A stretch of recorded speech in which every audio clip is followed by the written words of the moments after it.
Hello, everybody. Welcome back to the Pipeline Podcast, episode 126. I'm your host today, Darren McClymans. I am joined by the one, the only, the fabulous, the amazing Marnie Moose back on the show today. How's it going, buddy? Hold on. I got to do my signature. Uh-oh. I don't know if it's... I don't know if you heard that like last time. I did hear it. You did? Let's go. I'm gonna do that every time I show up. I'm gonna play that audio. Amazing. But yeah, I'm doing good today. Heard you're not feeling well. I hope you get better. Said a few times, but yeah. You know what? It's been a weird week because like I did Pipeline last week and I was sick then too, but it was like manageable. I was able to do it still. And then for my other show I was like, I'm going to let my other co-hosts kind of like take the leadership role. Yeah. They're going to run the show. I'll say things every other couple seconds. And then leading into this, when I reached out, I was actually feeling better. My voice was like, oh, I can actually kind of do the show. And then today I was like, it's kind of not back. It's kind of going backwards actually, but I'm not going to cancel this late into the thing. So yeah. And also it's like, with MCU movies, it's you like you're kind of on a little bit of like a time crunch on when you can do those. Where it's like if like by next week, it's like when no one gives a shit anymore. Yeah, exactly. Everyone's already seen. I mean, to be fair, I'm already late. Everyone's already talked about it. They're moving on to Daredevil for next week. It's kind of crazy. But no, obviously we're going to be talking about Captain America: Brave New World, the newest edition in the Marvel Cinematic Universe's release in the Marvel timeline. I think a movie we've talked a little bit back and forth about over these last couple years, here and there, kind of prepping for that movie to come out. We talked in our Discord, and we're like, okay, please let this be good. We need it to be I remember, good. I don't remember when it was. I think it was like the night before I went to see it, where like we were praying to the gods that this would be either good. I think you said it was either going to be like really good or really, really bad, like consensus wise. This probably was when the first reviews started coming out, or before the reviews were coming out. Like, we're like, oh, this better be good. Yeah, it was like 2 hours prior to like it all dropping. Yeah, and you know, like we'll talk about this once we get into the actual like part where we're talking about it. But this has been one of the most interesting drops, I think, of a critic and audience review and their paralleling, because it's had such strong negative reviews on the critics and pretty strong on the positive. And it feels like it's very like Mario. When like Mario came out, it was like, oh, this thing sucks. And then everyone's like, what the hell are you talking about? This was so yeah, exactly. I was I remember seeing the first like Rotten Tomatoes score, and it was like a 46 or something, and people were calling it like not good, and I was like, what? It's Mario. Yeah, everyone likes Mario. Most people do. So yeah, no, like I'm really excited to hop into that. We have really a pretty fun discussion, I think. But I do want to talk to you. So I actually didn't have much planned for this section, but we've launched a new section on the show called Creator Spotlight, where I do get to talk to my guests, learn a little bit about you. Obviously we've worked quite a bit now, but I don't know a lot about you personally and like, you know, your channel. So I do want to ask you, while you're here, like tell me a little bit about the origins of where you started your channel. You do a lot of gaming content. Where did all of that kind of start? Why did you want to start making videos in the first place? So the creation of my channel like wasn't like planned. So one of my favorite YouTubers, like I created this channel back in 2016, so almost 9 years ago now. Yeah. One of my favorite YouTubers at the time, I don't know if you know him, but his name is Stampy Longhead. I don't know if you... He used to do a lot of Minecraft. Like, he had his own survival world. He's done it for super long. He ended that series of 25. It's like end of 2023. And like I had one of his books. I got one of his books at a book fair at my school. And one of those pages in the books was like how to create a YouTube channel or start making videos or something. And I read that page and I was like, you know what? I should make my own channel. And like the way I tried to think of a name was I did it like based off his. So I was like, funny first name. I'm trying to like funny first name first, and then like animal second name, pretty much. Sure. And I Yeah. kept thinking of like what I wanted to do because his like he would go by Stampy Cat, so I was like, all right, I should do something like that. As I was thinking of this, my mom yelled at me. She was like, Marnie Moose. I'm like, that's it right there. So, and I didn't have like anything like to record videos. I just asked my brother to record on his tablet. And the rest is like history pretty much. Right. Like it's so weird to think about where I started. And like that first video, oh, it's not good. A lot of my friends, a lot of other people will play that video, and I'll put my head down in embarrassment because it's pretty bad. Yeah. That's pretty much what like the beginning of my channel was like. There was a YouTuber I looked up to and created a YouTube channel, not thinking it would bring me here. Right. No, I mean, I think that's incredible. Like, I think because I was in a very similar spot. Like when, like I think we're in like the generation where YouTube has just kind of been this backlog for so many years now. Yeah. You just watch these other people do it. It's like, hey, I want to do that. And early videos are always just bad. Like they're always Yeah. words. Like I remember I would just make the stupidest stuff. Like I would get like an apple and I would just roll it down the steps and I would just like record it going down the steps. And it's like, that's nothing. That's literally nothing. But I was like, this is genius. I'm gonna blow up. This is gonna the be best great. YouTube video ever. It's gonna get 20 million views. It's really crazy. And I think it's interesting, especially like when you don't have the like a microphone or a camera or all these things, the way that you go about it. Like I would get these apps and I would do these things and I would literally take my phone and record on my tablet. Like I would like record a photo that's up on my tablet just while it's sitting there as like the background of the video. And you would see my hand hand just come around and like, like go through. Oh my god. Oh, it's falling asleep. Oh, I have to keep it on. I have to keep it going, you know? And then I do think that's really cool. And I do think I think we're pretty close generations by like 3 or 4 years, but I think we are such a creative generation, I think, and just how imaginary we are. And we're seeing like, oh, they can do it. Why can't we? So I think that's definitely really, really cool. Yeah, I just do remember like I created my channel like a month before Christmas.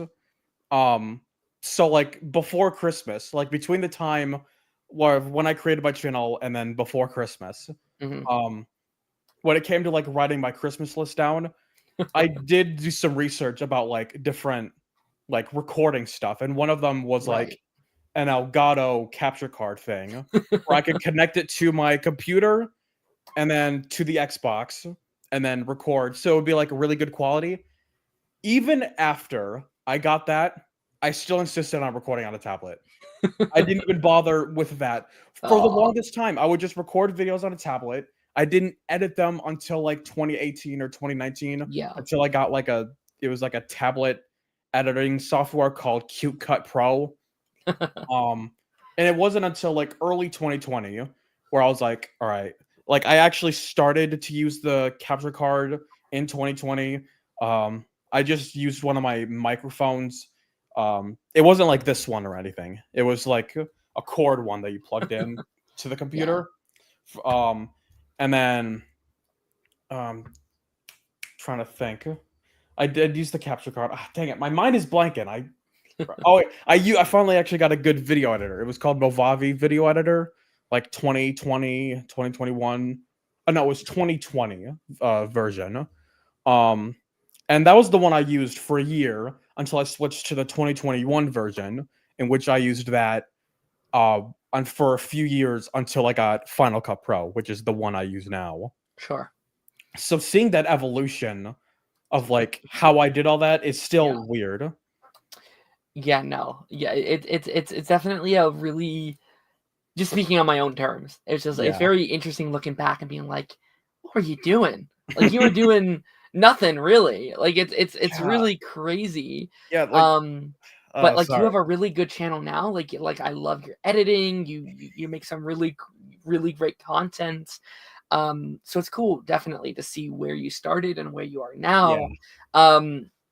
And obviously, you make a lot of gaming content. We talked about the games that you play last time, Yeah. but where did your love of gaming kind of start? Like where did you do you remember some of your favorite games as a kid that kind of got you into like that hobby? Yeah. So, I guess we'll talk about the way I got into games. So, my parents got an Xbox 360, I think, for Christmas that one year, and I didn't really play much on it like when they first got it, as far as I Mhm. remember. But the two games that I remember first playing were Minecraft and Call of Duty Black Ops 2. But Mhm. it's funny because they're the polar opposites of each other. Minecraft is a very kid-friendly, like Yeah. it's kid-friendly, safe. It's just a colorful experience. And you go to Call of Duty and it's like bloodshed, and then there's zombies and Yeah. death and all that. Um, I think I played Minecraft more, but occasionally I did play Call of Duty. I would just call it the shooter game. like every 5-year-old. That's how old I was. So when I first played Black Ops 2, I don't really remember. I mean, I do remember some games I played after that, but Minecraft and Black Ops 2 were like the Mhm. first two games I ever played, and I still play those games now. Like, in fact, right now, I'm actually on Minecraft. I was on Minecraft like Yeah. um before I joined. I was gonna pull that up, but I'm not going to. And I do routinely go back to Black Ops 2, but those were like the first two games I ever played. Amazing, amazing. And we were talking about it prior to jumping on here today. This week is your 18th birthday, which is very exciting. It's Yeah. very cool. A big milestone. I mean, how I always like talking to people that are like about like around that age. And it's like, how are you feeling going into that big milestone age? Because I feel like when I turned 18, I had like a lot of thoughts, a lot of feelings, a lot of things are going in my head as that was happening. Yeah, it's very weird. It's like, oh, you're like, I'm technically an adult, right? When you turn Yeah. 18. Yeah. So like, it feels very weird. Um, I am excited to see what life will be like beyond that. But at the same time, it's kind of nerve wracking. It's like, oh, you're an adult, and there's gotta get your life together and all that. Yeah. And I mean, as well, on top of that, I graduate in a few months from high school. Yeah. Um, so like now, like I don't want to get too personal or anything, but like Yeah. I feel like I am behind on a few things in life. Mhm. Like I'm not sure when I have to start like doing stuff for college or all that because I Sure. want to go. Yeah. Um, I don't technically have a job yet, but that's been a thought. But like, Right. um, I've done a few jobs with my dad over the years, and I've saved up a lot of money for on a card, on Mhm. a debit card. So I think I could be fine on that. Um, Probably some other third thing I can't think of right now, but I really gotta like excuse me, like get all that together and Yeah. like specifically for YouTube because like I haven't done a video in almost 3 months because I've been so focused on like, all right, I gotta catch up on school and decide what college I want to go to, look into all that. Right.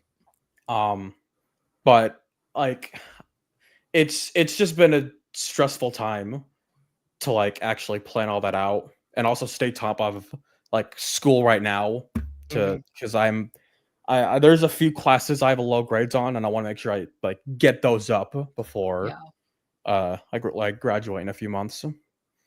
Yeah. I think it's very interesting because I'm 22, so I'm a couple years removed a little bit. And as you're saying all those things, I was like, oh yeah, like I felt those like same exact things. And like I remember people telling me the exact same thing I'm telling you is once you're 18, things don't start changing for a while, right? I think in Yeah. most, unless you have like super strict parents that are like, get out now, most of the time, there's some leniency, right? They're going to be like, Yeah. hey, find yourself. I think I'd say 18 through like 25 is about finding who you are and finding your Yeah. rhythm and finding your vibe. And some people don't find their vibe for a very long time. And that's okay. That's valid. That's all right. Yeah. 20s are about like, not to be stupid, right? But like enjoying your time, enjoying yourself, finding who you are as a person. And that's going to be very fun. I think you're going to have a lot of fun with that. Yeah. Like if I were to summarize it, like all this, it was like, all right, I just don't want to be a bum for the rest of my life. That's all. I don't want to. Right. I don't want to feel like I'm inadequate. I want to actually like do something. Mm. And I've just real quick, I've joked around a lot to myself about like, all right, maybe I can just do YouTube. Yeah. But like, I've always gone back and forth on it. Where like sometimes it's like, oh, I don't know if I can actually do it. Like maybe this just isn't for me. And then a video does really, really well, and it's like, oh, like maybe Maybe I could. Yeah. Like specifically last year, like a lot of my videos like actually blew up, and I start off the year with like 370 subscribers, and I ended it off with like 880 or something. Right. I gained a lot of traction throughout the year, so and that kept me thinking, oh well, maybe this could work. But right now, because like I haven't done much videos, I'm still working on one. I recorded a Fortnite one. Today's Sunday, so like 2 days ago, because the new season came out. And I finally started working on my Call of Duty Zombies ranking, but that one is going to take a long time because I don't think I'm like 20, almost 30 minutes into it, and I don't think that's like halfway through.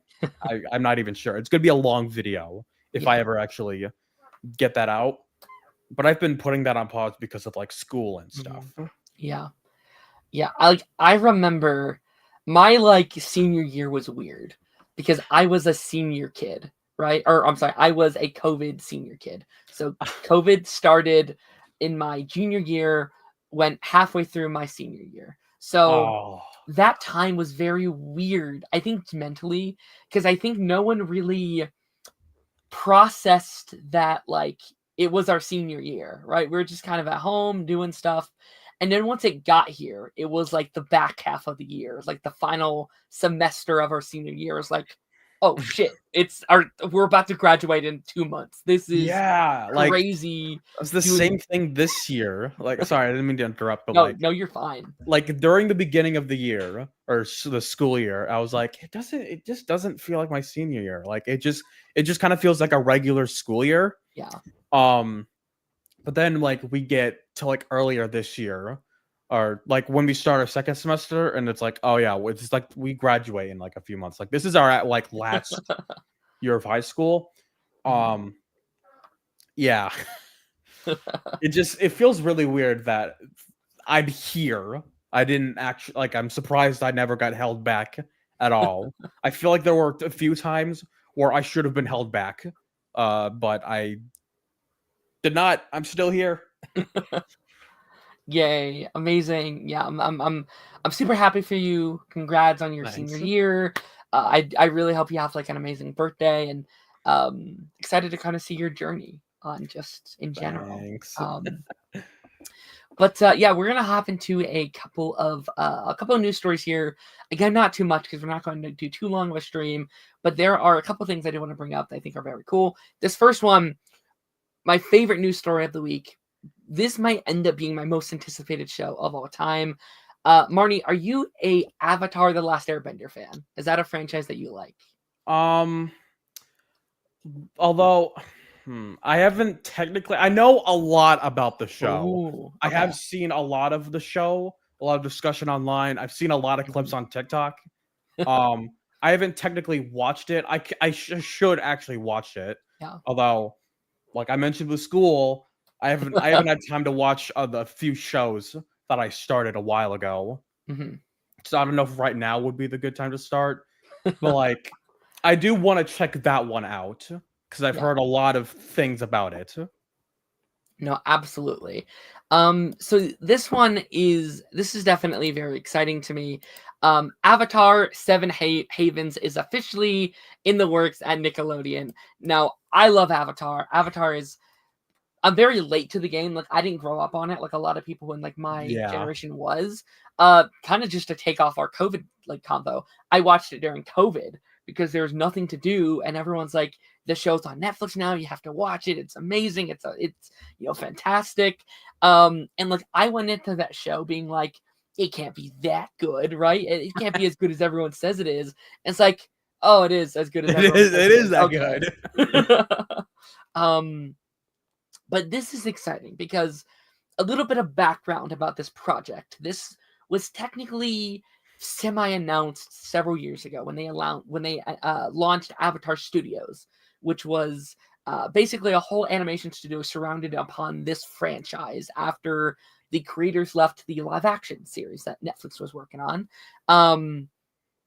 So we had heard about a Earth Kingdom Avatar spinoff for a while, but now it's official. Now we know it's a thing. From just an outside perspective, someone who hasn't seen the shows, how do you feel about an entire studio being based around one singular show or one singular franchise? Because outside of Marvel and DC, that's never really happened before from my memory. Honestly, that does sound pretty cool. Like an entire studio around one franchise that's not Marvel or DC. I think that could be like a new way to like get new people into the series and stuff with all these new shows. Um, are they also making like an animated movie or movies? Are they still doing that? Because I remember hearing news about that. Yeah. Like we have the like adult Aang movie that's going to theaters and stuff. That was Oh, it's supposed going to to be. theaters? I It did was not know that. I just remember yeah. hearing they were making some movies about Avatar. Yeah, like as far as I know, all the movies that were announced and we haven't heard anything for a long time are going to theaters and stuff like that, which is a huge win. Because like when it was announced, it's like, oh, these are going to be like streaming movies. It'll be like Paramount Plus, and it's like, nope, they're theatrical. But no, like this is very exciting. This is like the third series in the main series in this continuity, continuing the Avatar cycle from Legend of Korra. Now we've heard a lot of things, and maybe I'll talk about this a bit more when I have more of a speaking range. I can really dive into it the way I am really excited to. But what makes me really excited for this, and it's a question, and I won't dive into any spoilers for the show because it is such a special series. But one of the main questions people have asked for a very long time is what if what if the Avatar has a sibling? And this is something that has been pitched. Like the first pitch is like, okay, takes place after Korra. The world currently hates the Avatar, and our Avatar is going to look out for her long lost twin sister or like twin sibling. And to me, that is very fascinating for two reasons. For one, I think it's like the Superman Lois thing. I think is very interesting. It's like, okay, is them having a sibling, does that mean that they are for the first time ever both the Avatar? Do they both gain that ability? Or is it the other way around? Are you going to have to deal with the trauma of one becomes the Avatar and one doesn't, and the consequences of that dilemma? Because I can just imagine we were born, it's a very Lion King, where it's like we were born the same time. Why don't I have those abilities? Why don't I have those powers? Why aren't I the chosen one? And like that, I think there's a really cool story of like inadequacy with that. Sorry, butch that word, but I think you're trying to get what I'm trying to say. Like why aren't I worthy enough? I think could be really, really fun. And obviously a lot of exciting stuff that can go on here. This is based on the Earth Kingdom, which again, I know you haven't seen the show, but I think the Earth Kingdom to me is the one that always kind of gets left out a little bit. Like obviously the OG series is like, okay, the main character is an airbender, they're going against the firebender, right? So like those two have always kind of been the two most popular, and then Korra was a waterbender. So I'm glad that now the Earth Kingdom will finally get a little bit of love, get some appreciation in a big way. I think it's gonna be exciting. Yeah, I mean, I don't know. I think this new show, whenever it comes out, like it could be enough to actually start. I do want to check out the show before it comes out. Yeah. But I feel like this new series could be like a good motivator for me and a lot of other people who haven't checked out this series want to start getting into it. I think when Avatar Studios gets out, I think it Yeah. could be, and again, it's already a worldwide phenomenon, one of the most popular shows of all time. I think this could be one of the big franchises, like in Hollywood in general right now, And because again, it would be good in a time like this, I feel like, for certain media. oh no, absolutely. Like again, I watched it in COVID. In COVID, that was such a perfect COVID show because that was at a time where everything kind of seemed lost and people didn't know what to do. And that's a show that you can really escape into, but it is also one of those characters that is like makes you feel hopeful and like there's a better tomorrow and that you can do anything if you set your mind to it. All of those parables and stuff like that they put in there. So I agree. I think it's a perfect time for this. Yeah, I think once I finish there's like 2 or 3 shows that I'm trying to catch up on. At some point when I finish those ones, then I might start Avatar. Cool. Very, very nice. Very, very nice. Okay, next year, I'm not even gonna pull up the graphic, but there's actually the last couple of days, there's been a lot of Marvel Studios news just kind of floating around out there for their TV shows, their movies. We're gonna speed run and go through some of these news because some of them is nothing, and some of them I think are kind of interesting. So we're gonna go through them, and some of them might be fake too. Like some of them is like, what's the one source I saw? One was Screen Rant, where I was like, I don't know, I don't like Screen Rant too much, but we'll see.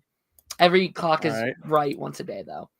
Let's see, is my screen pulled up here? Let's do here. Yeah, that's fine. Okay, so firstly here, and I can read them out so you don't have to zoom in too quickly. So Marvel says there are plans for Moon Knight to return in the MCU, but not for a Moon Knight season 2. So did you watch Moon Knight? Was that a show that you enjoyed at all? I did watch it. I think I did like it for the first 3 episodes. I was digging it. And then I remember when episode 4 was coming out, Twitter was hyping this episode. Like, this could be the episode, right? Like, every Marvel show, like, episode 4 has been, like, the episode, and Moon Knight's episode 4 is going to be, like, the episode. And I told my dad, I was like, Dad, this is going to be, like, the episode. It's going to be the episode. And we were both let down by it. Yeah. Like, we were just like, the factor that might have contributed to that, other than me hyping it up to the hell and back, but was our TV was on the fritz, so like it was dark for no reason. We could barely see anything, so maybe that was part of the reason why we weren't a fan of it. But also, we just weren't a fan of like that much happening. And then Moon Knight dies, and then goes to some place, and then meets a hippo. And that's how it ended. And we were just so dumbfounded, like, what did we just watch? And I don't remember the last 2. I remember watching the 6th episode, the finale. Yeah. I don't remember episode 5. I think that's the one where they're just in that place the entire time. So it's like as far as my thoughts on it, I'm not really sure. I've wanted to rewatch that one for a while. But at the same time, I kept thinking, like, is this actually gonna matter in the Marvel universe? Because the character has not appeared like since that show. So I was like, should I really bother? I mean, like, Oscar Isaac is in it, and I like him, but like, I don't know. I wasn't the hugest fan, but as far as I remember, I wasn't the hugest fan, but like, I didn't dislike it that much. It was just kind of in the middle. Sure. So I'm pretty notorious to not liking Moon Knight very much, which is a hot take among some of my peers. Like, they love it. They're like, "Oh, this is the best one." I'm like, "Is it though?" Like, I just couldn't.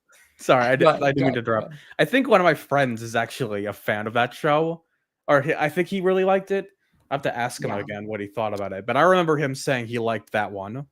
Yeah, no, for sure. Like, it has a big fan base. Like, I've had out of all the Marvel shows, that's the one that got a lot of love from a lot of people, and I personally never really got it. Like, I didn't get it. But on Devil's Advocate, my opinion aside, out of all the Disney Plus shows, I do feel like this is the one most fit for a season 2. Like, despite my love for it, or my dislike of it, I should say. I do think it should get a season 2 for the people who love it. It's a show that feels like it would have a seasonal format and how it develops its characters and how it grows. And I think a show can only improve upon more seasons and stuff like Yeah. that. Maybe give the because again, I know it kind of like derives from the comics. I know a lot of comic like Moon Knight fans don't like it so much. Yeah, I think I remember So seeing a online discussion recently about like that aspect on adaptation of it and just the dislike of that. yeah, for sure. So yeah, no, this is interesting. I wonder where he will show up again. Like, is it that rumored like Midnight Suns that we heard about? Maybe. Yeah, Maybe not. I don't know. Like a season 2 could be cool, I guess. But at the same time, like one of my thoughts of like this show was that I feel like it was just a show where they made it because it's a character that exists in the comics and they just want to bring it to the MCU. Like that's it. They're like, "Oh, Yeah. we can just make a show about Moon Knight." It just feels like content for Disney Plus because it doesn't really like when I first watched it, it just did not feel like it was set in the same like universe. Mhm. I mean, not because there weren't any references, but like, no, I think that might honestly just be it. Like, it just kind of felt totally disconnect from everything.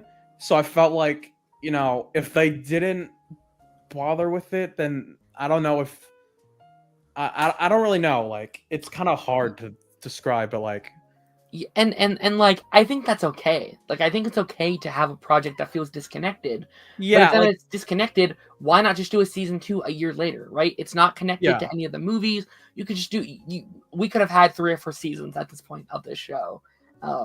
yeah. If they actually knew what they were doing with that, but it feels like they made it and then they just didn't know what to do with it since it now exists in that universe. So, I like, agree. I don't know if they're gonna do a season 2 or if they're gonna do like he's gonna make an appearance at Avengers 5 or some other obscure project. I don't know. I mean, Sure. he appeared in What If season 3 as a Did. version, so I don't know. I don't really know what they're planning for this character. We'll just see how it goes, I guess. Okay, next up here, Daredevil Born Again season 2 will release next year. Now this is some Screen Rant, but this is something we've heard about for a while. That they've been filming recently, which is very exciting because season 1 hasn't even premiered yet. So it's really exciting. They're like in front of the ball. They're ahead of the track. Do you believe this? Do you think it's going to come out next year? Do you have faith in that? I don't know if I see it coming out next year. If they start filming soon and like getting like together all that, it could probably happen next year. But like next year is Avengers 5 or Avengers Doomsday and Spider-Man 4. Mm-hmm. So I don't know where they'd fit Daredevil into all this. Yeah. I mean, we also have like Vision Quest and stuff like that. That I forgot that was coming out. Yeah. Although, like you said, Spider-Man comes out next year. Maybe it needs to come out next year, right? Maybe season 2 has to come out for Spider-Man 4 to work. God, they're gonna do the whole thing where like you need to watch Daredevil Born Again season 2 to get Spider-Man 4. You will not understand Spider-Man 4 unless you watch all episodes of Daredevil Born Again to understand one plot point in this movie. It'd be so exciting if you. It would be cool. If you end like the final moments of season 2 is like Spider-Man hanging from a ledge or something. They're just like, tease their team up again or whatever. That'd be so sick. Like Daredevil will be back or Daredevil will return. Daredevil will return in Spider-Man 4. Yeah. Okay. Captain America: Brave New World. Obviously, we're going to be talking about that in a little bit here. Earned 7.2 million yesterday, a 82.4% drop from the film's domestic box office opening day. So this is something I've talked about on another channel I was on. I was only very curious about because I'm actually pretty proud I called this a little bit because I said opening weekend's going to do well, right? Everyone who is going to want to see this movie will go opening weekend, and we saw that it grossed like 200 million. It has its base budget back, right? Not on the Yeah, marketing stuff like that. It's base, right? What I had said was, let's look out for weekend 2. Weekend 2 is going to be very big. It's going to depend. This film's success would depend on if people will go back and watch it again a second time. And I would say it seems like that's not the case. It seems like at this point, most people who wanted to see this have seen it and are not going again. And that might be a concern for this movie's overall success. Yeah, I'm kind of surprised that it had that big of a drop. Like, I knew this got mixed reactions, but I had a slight feeling it would like maybe make enough of its budget back, like slightly go over I think like break even or whatever it's called. I had a feeling it would go over that slightly. But this movie I could see it working. But right now I saw a post earlier. It was like it's grossed 289 million worldwide. Yeah. So I'm not sure how much it needs to make to break even. I think it's like over 300. I'm assuming like over 400 million. Yeah. I've heard it's about 400 million just to make any profit, right? To make some kind of comeback. So we're looking at like a profitable film for this would be like 500, 600 million. Yeah, like maybe like it just came out last week. So yeah, it came out last week. If they keep it in cinemas for enough time, I think it can. Yeah. If they don't dump it on Disney Plus within the next few weeks. Like other movie studios have been. Like I'm pretty sure they just dropped Dogman like last week, I'm pretty sure. And it hadn't even been a month. It has not been a month yet since that dropped. Well, let me look really, really quickly. I want to look at the March calendar really quickly.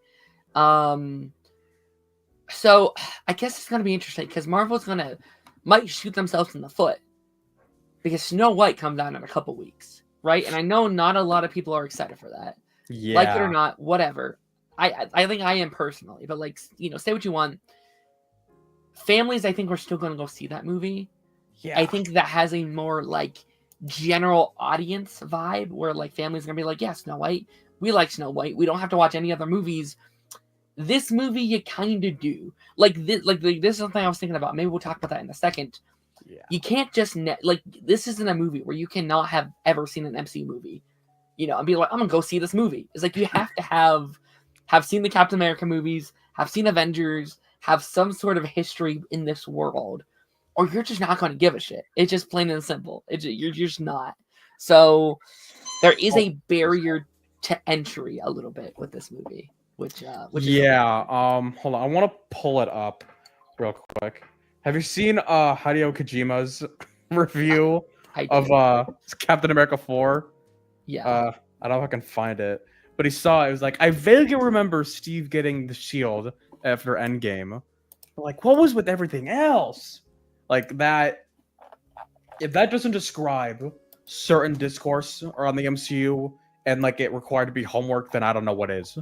It's like, yeah, like I haven't seen Falcon and Winter Soldier, so that's probably what happened. I want to find the full post because I can't find it right now. I can pull it up. Just give me 1 second. Oh, I found it. I literally just found it on my phone. Maybe I can. I don't know. I'll let you see if you can pull it up on screen. Yeah, just give me one. Yeah, because I also saw that, and I did have some thoughts on that because, oh, I must have passed it out. What the hell?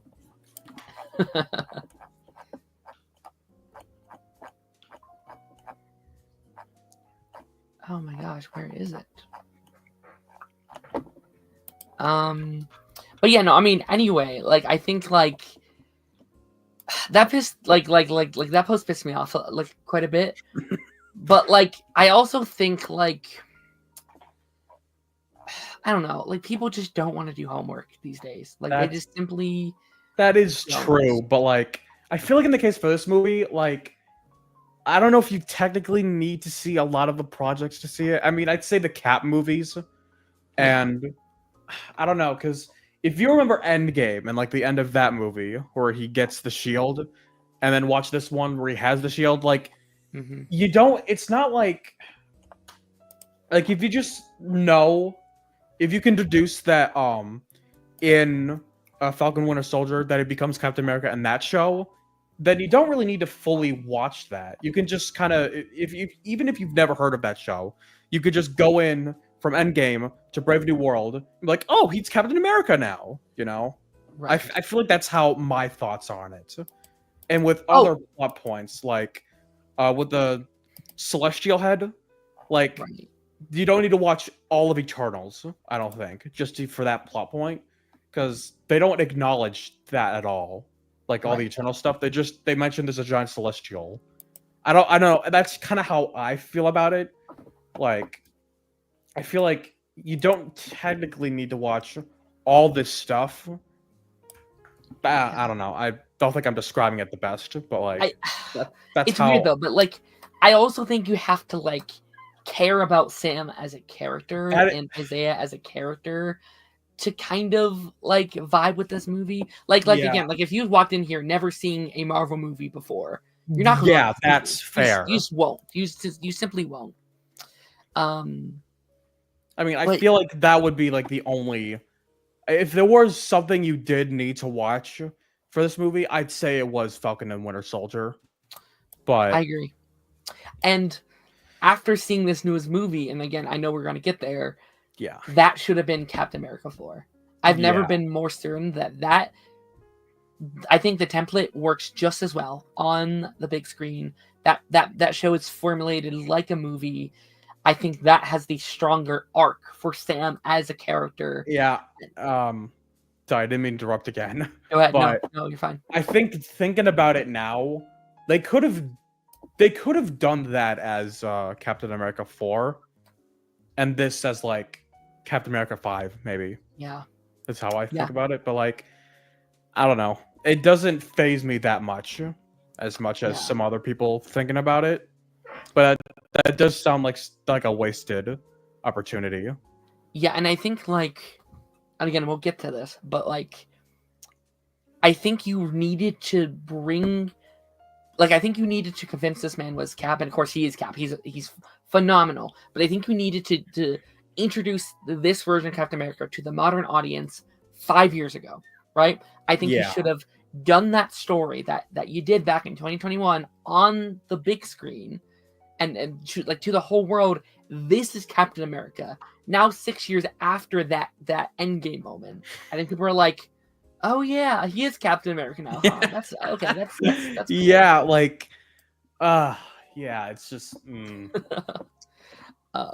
Let me read this comment really, really quickly, and then we have to get back into these. Snow White will do well. Mufasa had a lot of negative buzz around it, made 700. Yeah. Yes, I agree.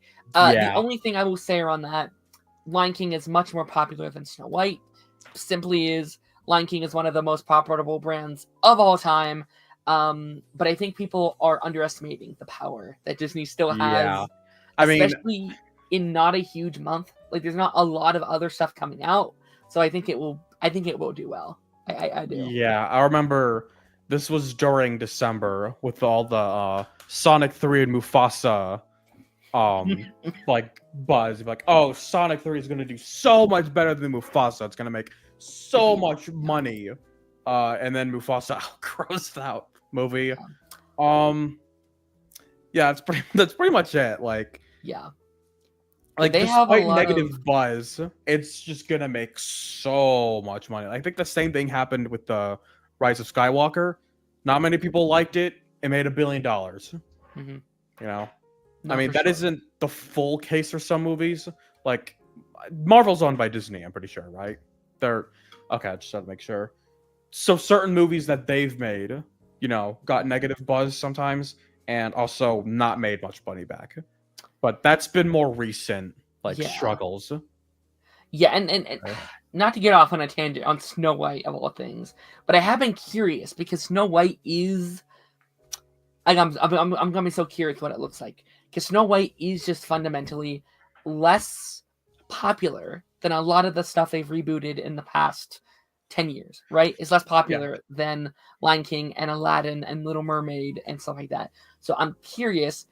Like I have many friends that don't know Snow White, that hasn't seen Snow White as a movie. So it's like I'm going to be curious if there is still nostalgia there for like a millennial or a Gen Z and stuff like that.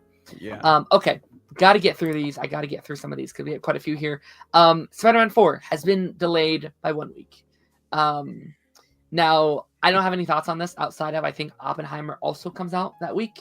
No, not Oppenheimer. Is it not Oppenheimer? It's the Odyssey. That's what I mean. Yeah, that's what I meant. Yeah, Oppenheimer comes out again. It's Oppenheimer 2. Yeah. Oppenheimer 2. It's the Odyssey. Time and Time, dude. That's gonna be the sequel title. I mean, big month for Tom Holland. Big year for Tom Holland. Because he's gonna have. Yeah, he's starring in 2 big movies. He's gonna be starring in 3. He's gonna be in Doomsday too. Oh yeah, yeah, it is. The year of Holland, dude. It's for next year. I talked about this last week. I bet you he's gonna be in that mask 90% of the movie. I bet they're gonna do ADR. They're gonna do voice stuff for him the whole movie. Maybe outside of a couple scenes. I'm pretty sure. I don't know if this would be for. I remember seeing a post about this. I don't know if it would be for Spider-Man 4 or Doomsday, but I think they said they were gonna get. I think just if they were to do face scenes, they would get a stunt actor to do those while he was busy filming the Odyssey, which I'm very excited for. By the way, yeah, I see like all of the cast announcements, like it's making me excited. I agree, and also where Peter is as a character. It actually makes a lot of sense to have him in his mask. No one knows who he is. Yeah. He has a secret identity again. Peak. Sounds very exciting. I very much like that idea. Yeah. Okay. Brad Windenberg on the future of Marvel Television. He says, as we develop things for the future, I think it's going to be designed to be multiple seasons, have more of a pattern, and be able to be released annually. This is exciting. This is what I've been asking for. This is what I've been wanting.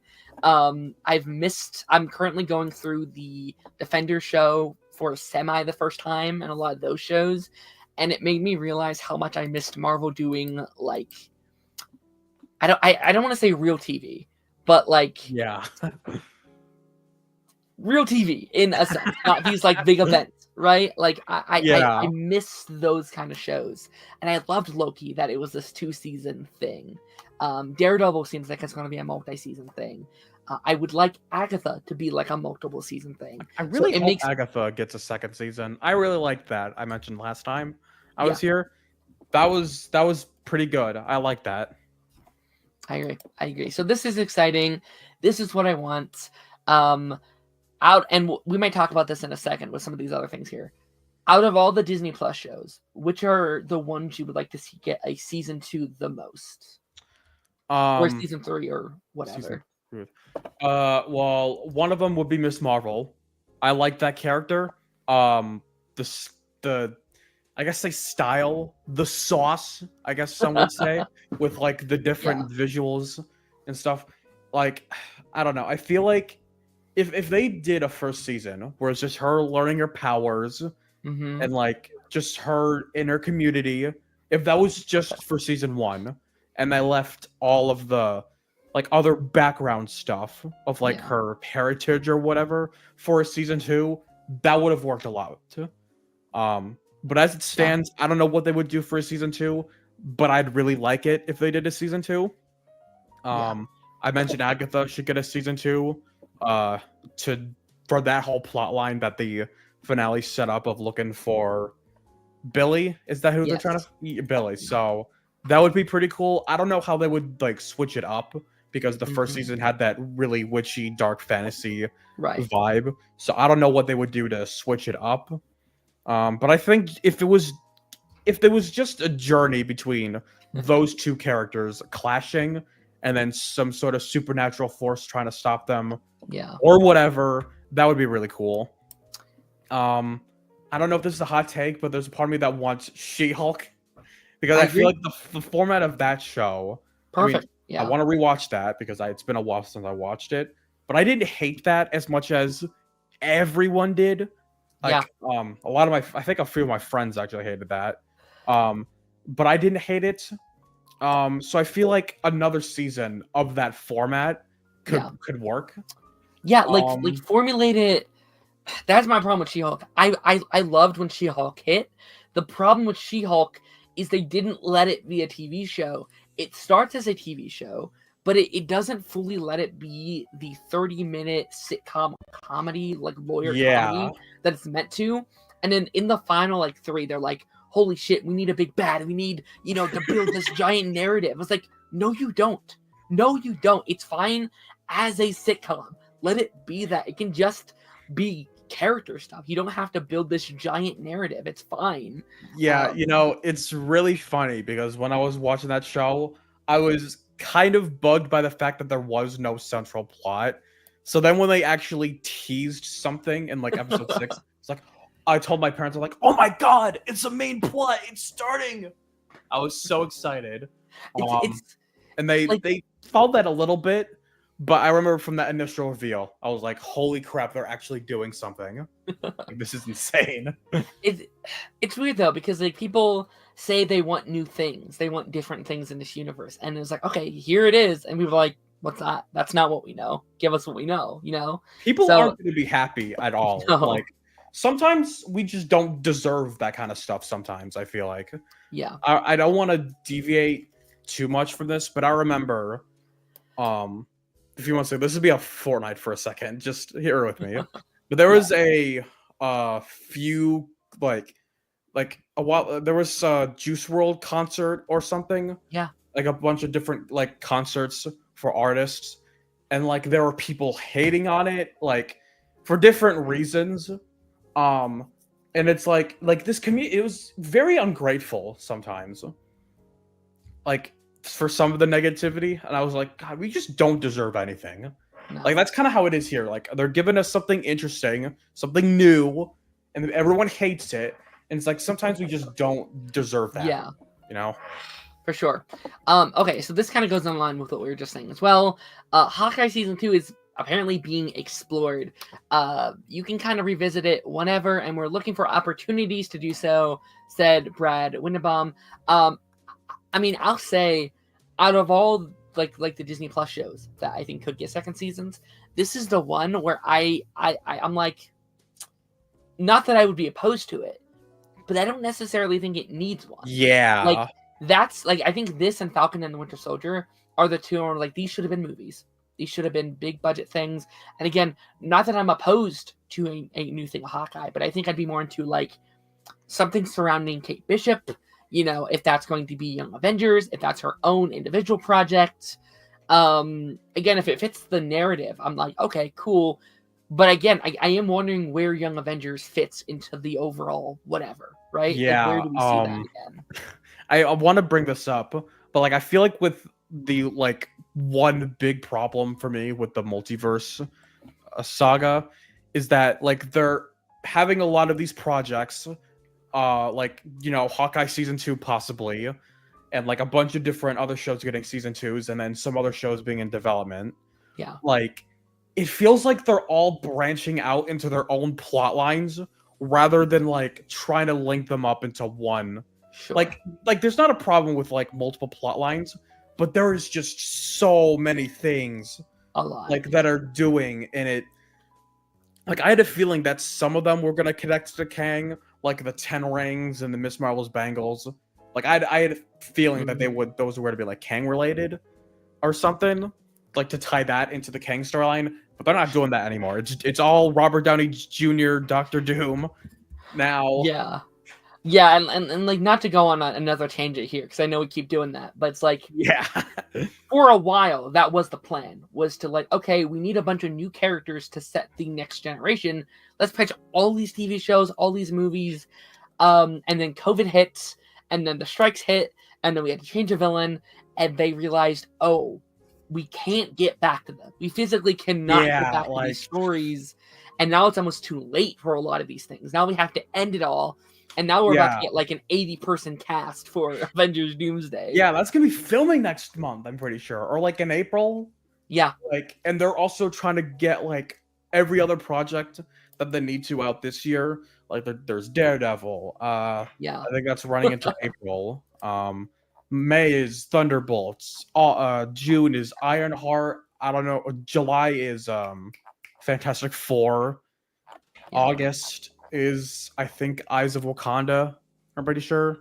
Yeah. I don't know what's going on in September. There's something every month, basically. It's There's yeah, basically yeah, and they're trying to get all of this stuff out for like to just end it because they know people don't like this multiverse saga.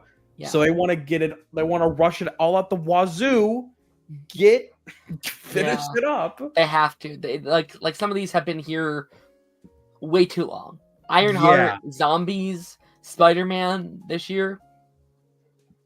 It's been all out. Like they just have to get these things out at this point. Like I feel like a few of them you don't even need to do. Like I think I mentioned last time, like Eyes of Wakanda and Marvel Zombies Yeah. and Wonder Man. Despite that one, like I'm kind of looking forward to that one. Mhm. But I feel like those ones you don't really need to do.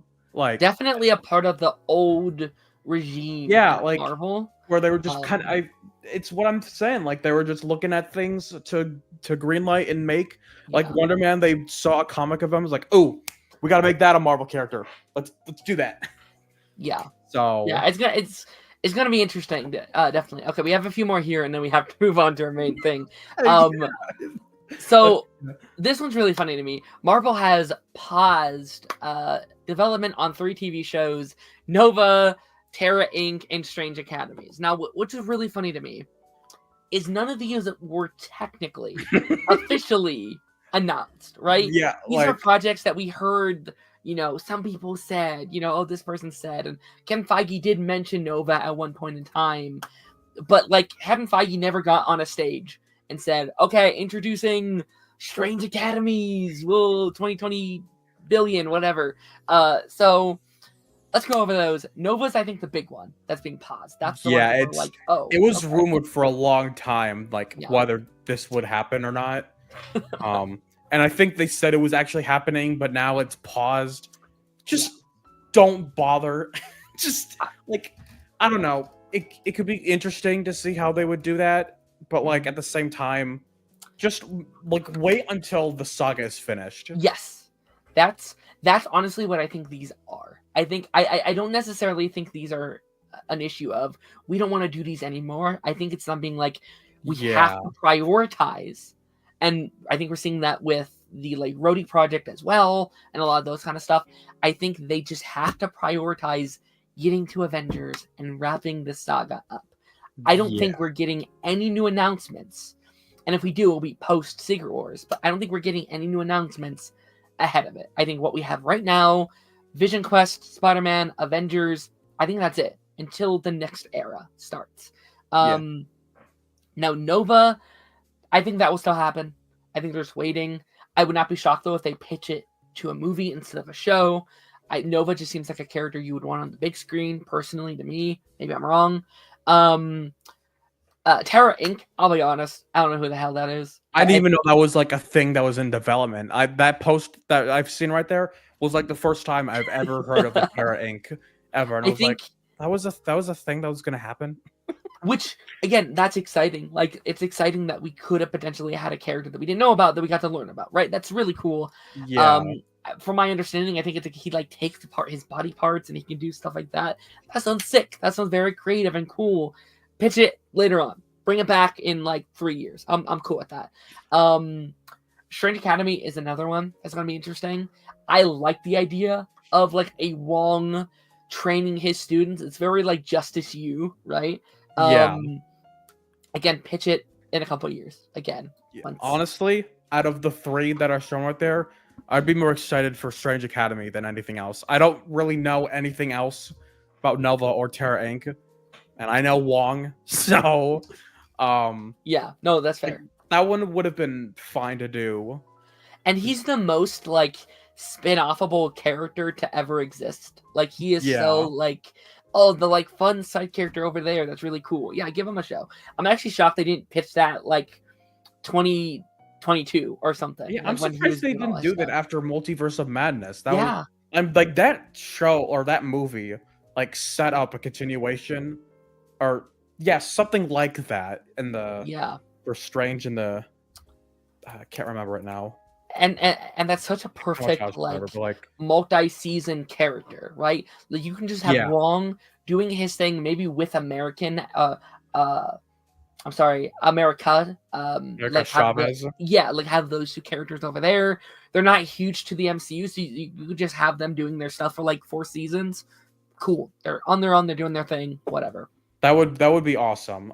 Yeah. I kept just thinking about this right now, but I feel like for some of or most of these Disney Plus shows, they should have just made them as like fun side things. Yeah. That you don't technically need to watch. Like you don't need to watch to get the next project, Yes.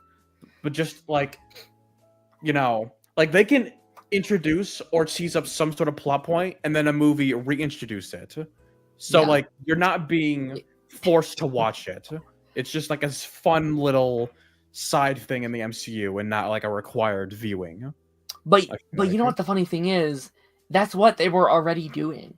That's what Agents of Shield did. That's what Agent Carter did. That's what Daredevil and Iron Fist and Luke Cage. They had like they were already doing. All they had to do were take those shows and put them on Disney Plus and let them run.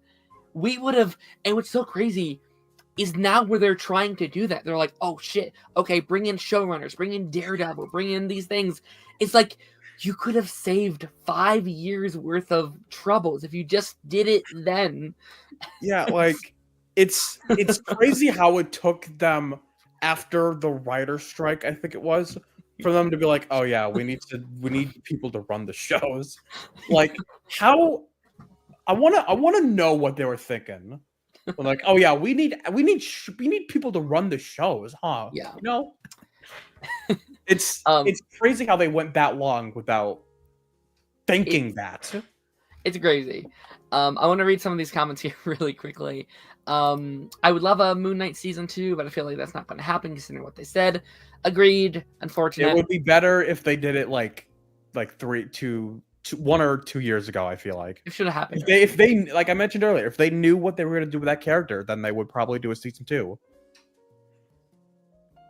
COVID strikes, the Kang actor drama. It was all the perfect storm. Yes. Storm. Yes. Oh, yeah. Like, I know everyone hates the MCU nowadays, but I feel like a lot of the, like some of the criticisms aren't justified because some of the issues with them are from outside, like forces out of their control. A lot of it's not their fault. Yeah, exactly. Actually, I would still argue that considering everything, it's better than it should have been, right?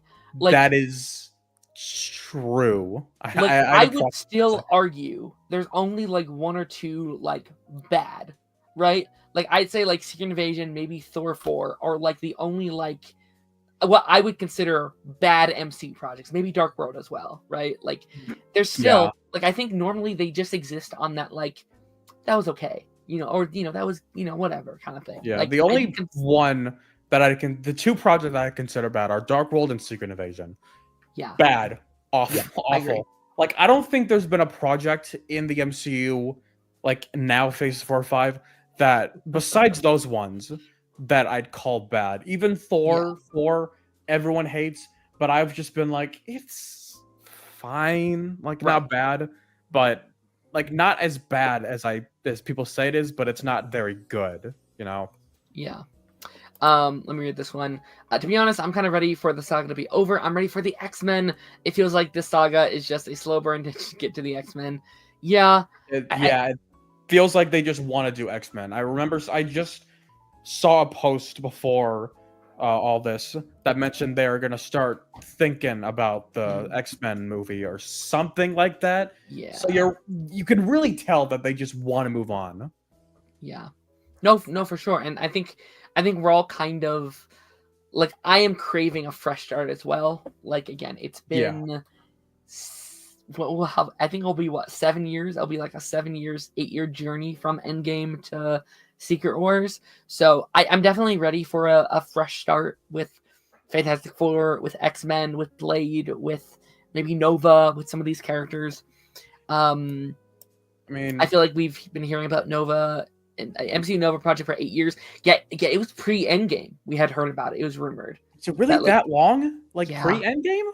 I'm pretty sure around the end game part, we had Crazy. heard at least like theories or like people talking. Oh, is it? Or I'm pretty sure someone asked Kevin Feige like at the end game or at the end game stuff was like, "Hey, are we ever going to see Nova?" And Oh. he's like, "We'll see. I don't know." And I was like, Maybe, maybe "Yeah, not.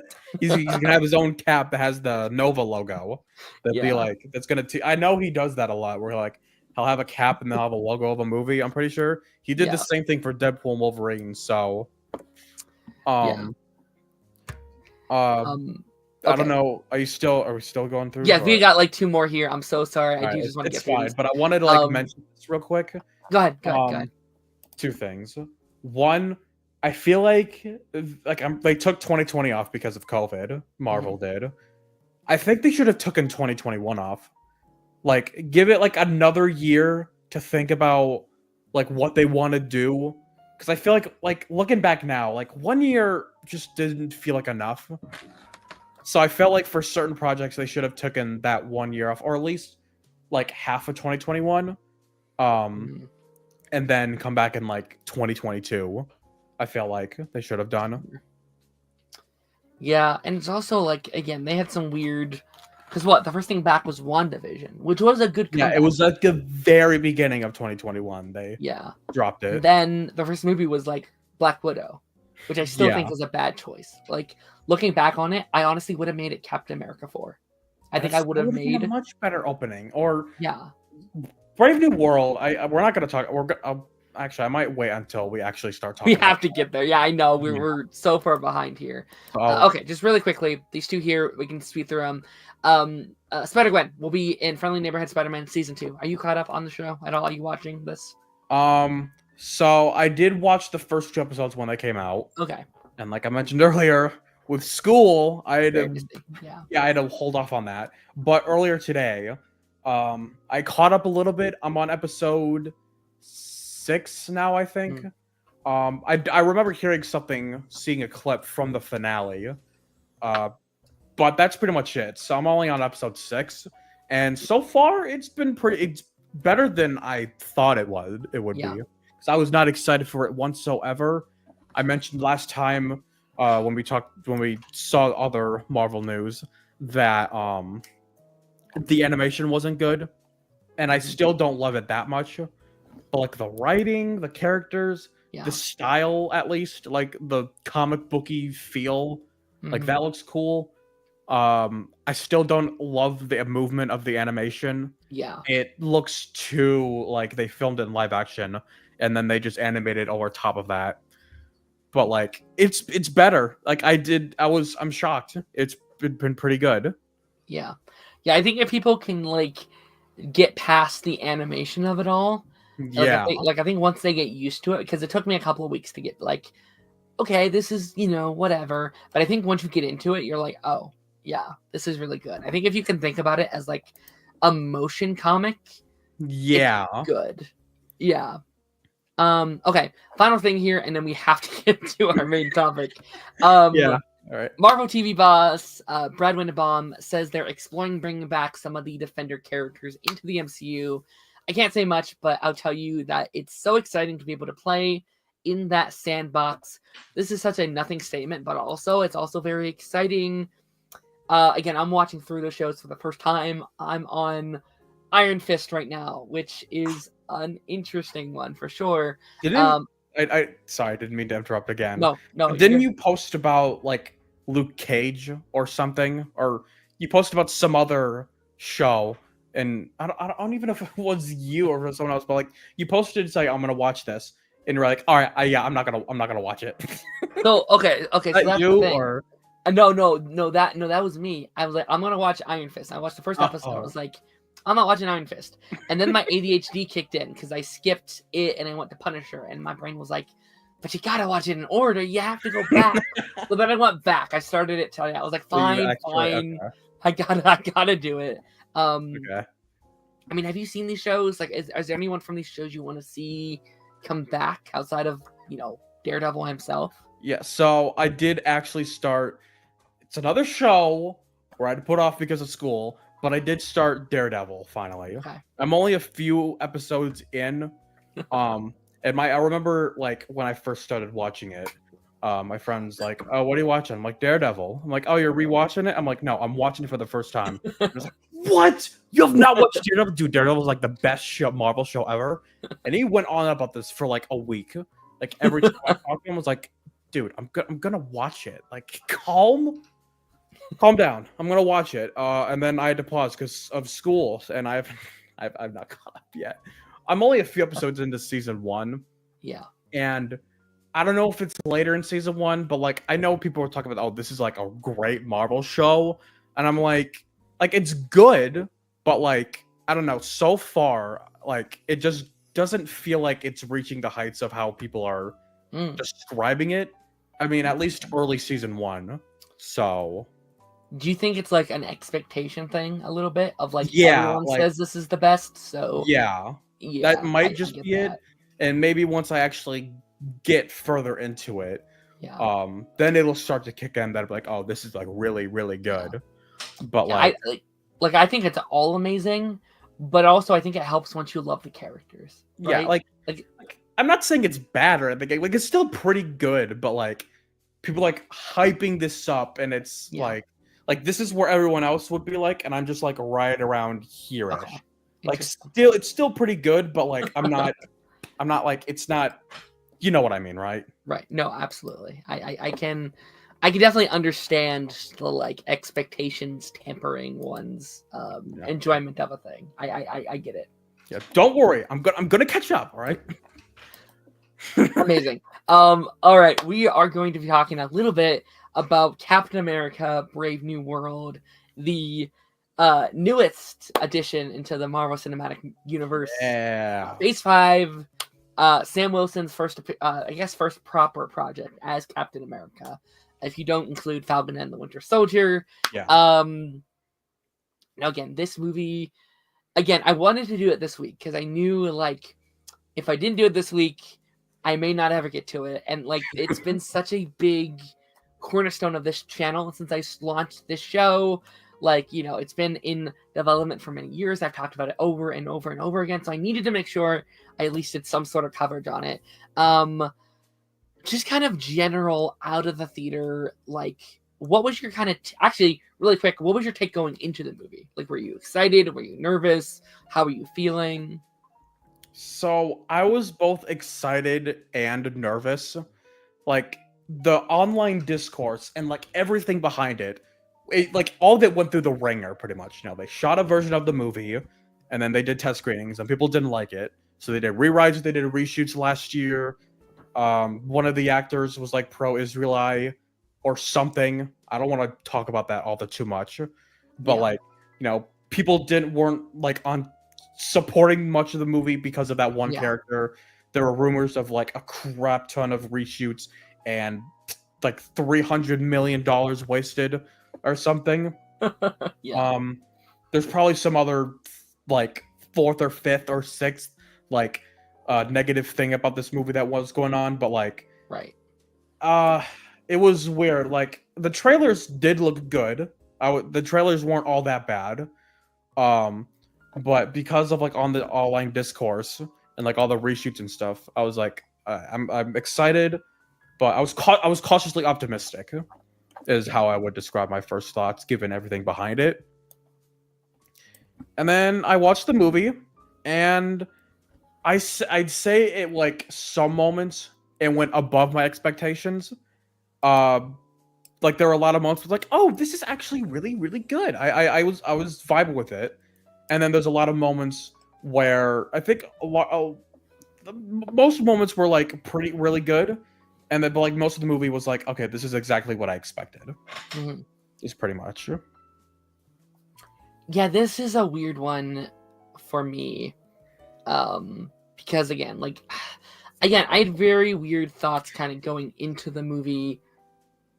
I mean, we had heard again, like you said, everything under the sun. Like it seemed like Yeah. everything that could go wrong with it was going wrong with it. Like, you know, like you said, like we had like 3 different reshoots and the budget was $400 million, and you know, all the controversies and the protests, and some of it was valid, some of it was seemingly like a lot of fear mongering, and hatred towards the passing of the mantle, the like not my Captain America, all those things, and Yeah. you The know, blatant racism, if you will. yes, absolutely. And we got that trailer, and I said, I'll be honest, I was always kind of mixed on that trailer because I was like, this looks good, Was this but like it the also, first official teaser in July, or yeah, was this I mean, I like think both like the first one we got like the Red Hulk hand just kind of coming down, and then the official one, I was like, this does look good, but it also looks like it could be riddled with messy, like like it always looked like it could be a little messy, just the way it was like edited and put together and stuff like that. I was like, okay, we'll see. Very nervous, and yeah. again, going into this week was weird because again, I saw the worst possible things. Everyone's saying, "Oh, this is one of the worst MCU movies. It's terrible," and then again, I've been sick, so I had to see it super late. All my friends were coming out and were like, "Hey, I really liked this movie. This was a lot of fun. I had a good time with this." And I was like, "Okay, this is interesting." So I ended up going in with a very neutral guideline of just like, "Okay, we'll see. Hopefully, I like Yeah. it." This is a weird one because there's not a lot that I dislike about this movie. I don't think there's anything where I was like, how could they do this? How could they mess up like this? This is crazy.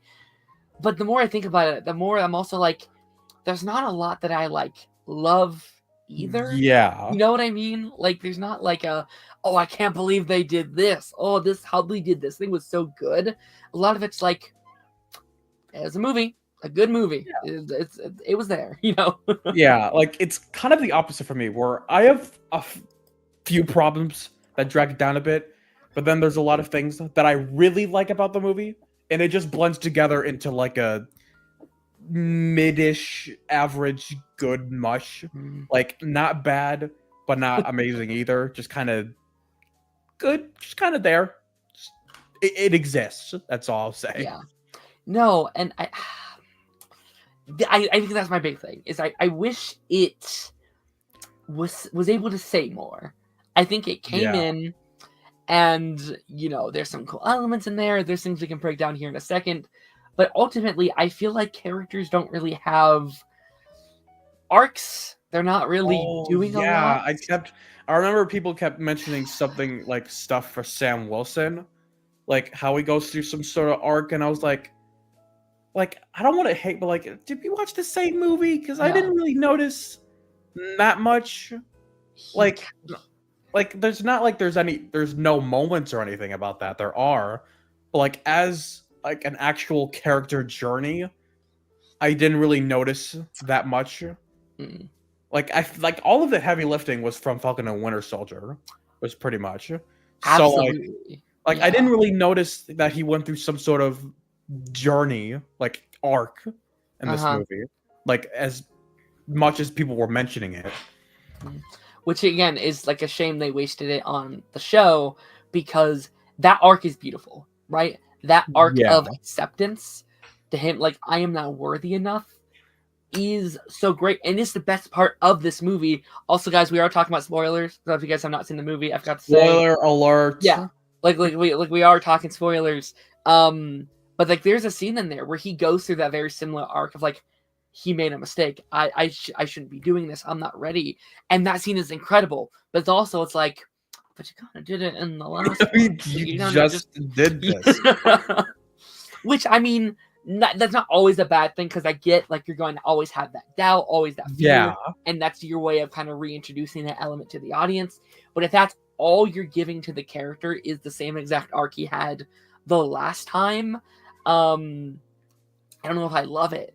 And again, like I think there can be a really good progression of that story, right? Like going in, what I really wanted was this underdog story for Sam, right? I wanted him to officially be Captain America. And I wanted, like in this movie, he's facing off against the Red Hulk. In every single way, he is the underdog of the story. He's doubting himself. The people are doubting himself. People are like, where's Steve Rogers? He's not my Captain America. He's not strong enough. He didn't take the serum. And all these things. I wish there was a arc of like overcoming our perceptions of our heroes. I think in a cool way, right? Very good. And like I feel like it's almost there. Like you see the hints of that story, I guess. And they never quite ever go far enough into these characters, I think, to fully land them properly. To the point that this feels more of a Ross film over a Sam movie in a really weird way. You know what I mean? Oh, yeah, like I don't know. I didn't really know what to expect for like what they would do with Sam's character. I was just hoping they would do it good. If they were going to do Yeah. something, I was just hoping it would do it good. But I didn't really notice like that much. Yeah. Like I already mentioned before, there were scenes, some good character stuff for Sam, and it's like that's good, but I didn't notice like this big journey he went through, as far as I know. Yeah. Yeah, and I think in the first act is the most I like him. Like I really like the stuff, and actually I'd argue maybe my highlight is Isaiah. I think Isaiah Bradley. Isaiah's real. I really liked him in the movie. I did too. I thought he was really good. I think his connection to him is really good.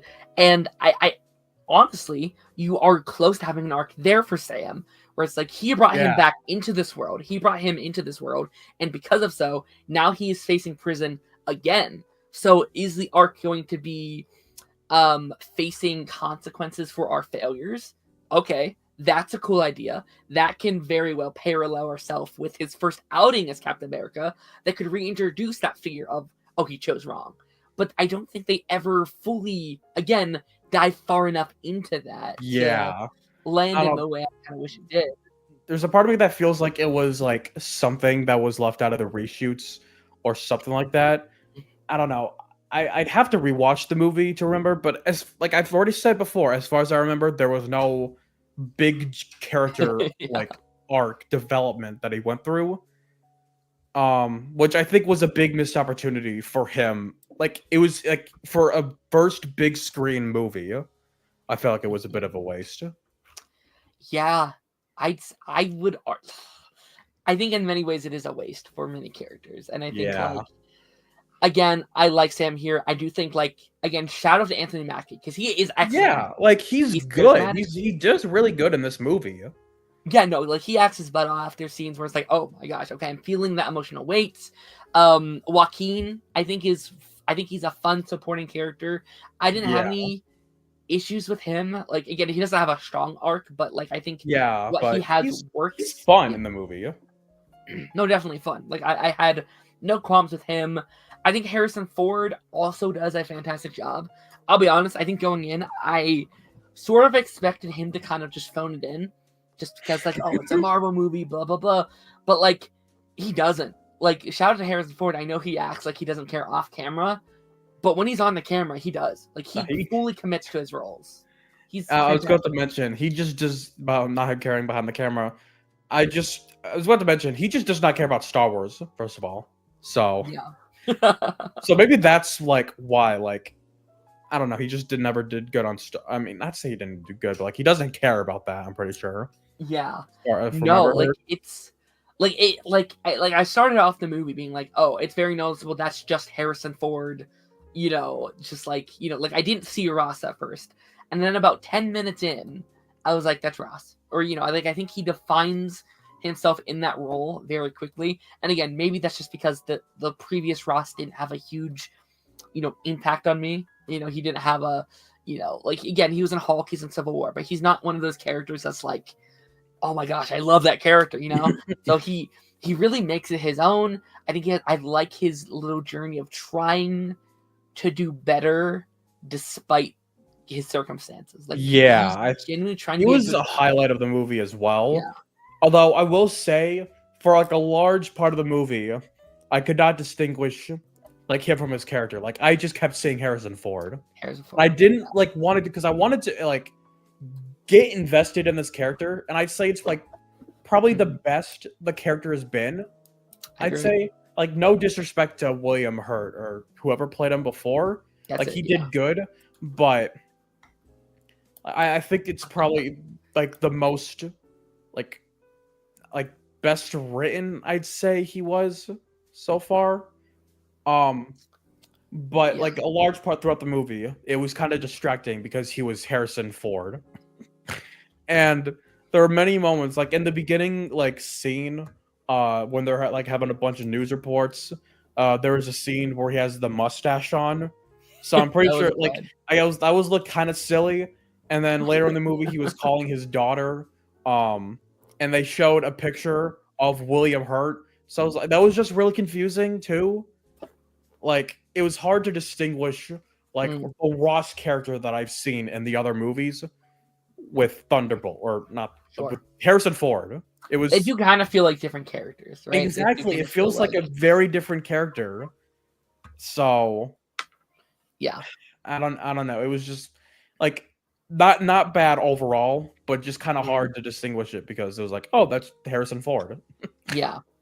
Yeah. I mean, how do you feel about Red Hulk in this movie? Oh, Because I love Red obviously, Hulk. okay, Like I remember the entire all of the he was pretty much the marketing of this movie.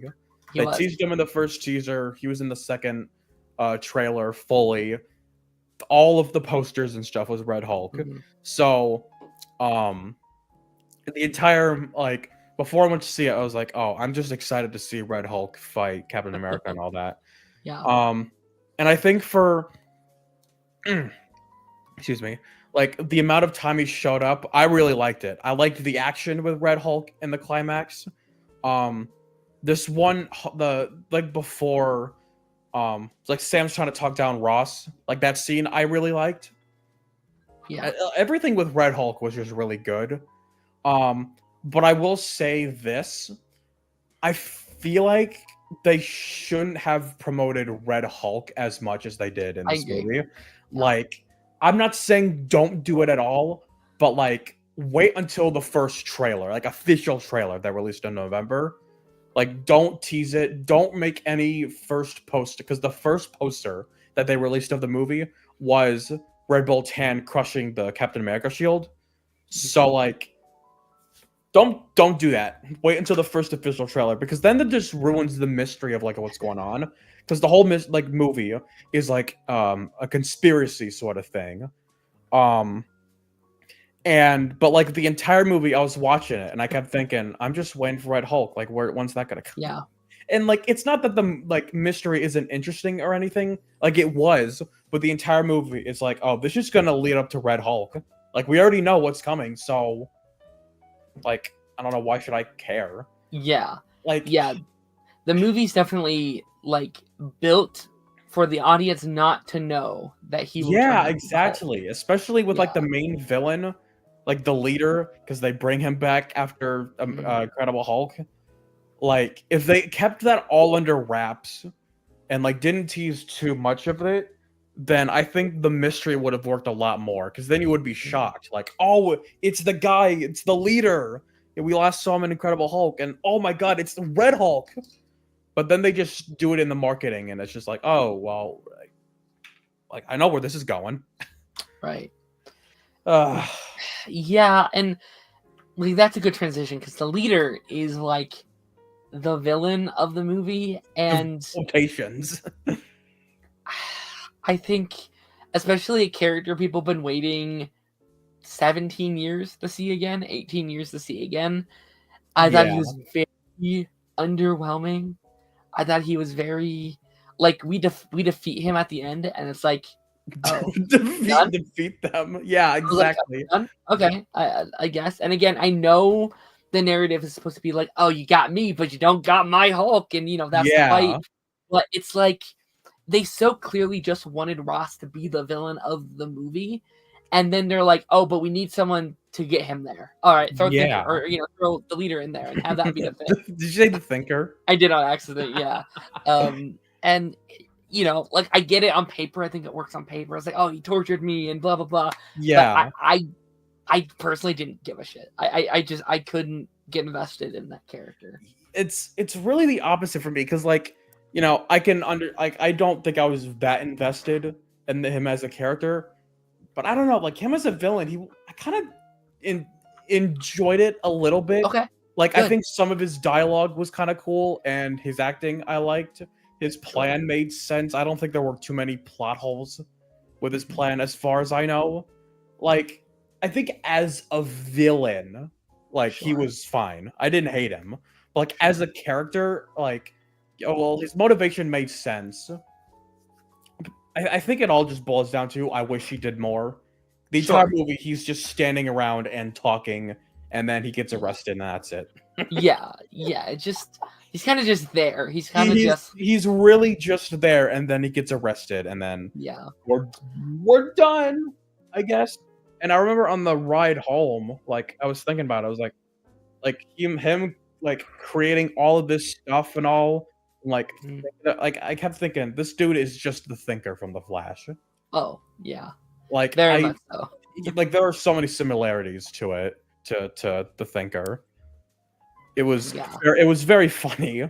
But I didn't dislike the thinker, but I don't like him that much either. He's just kind of there. Sure.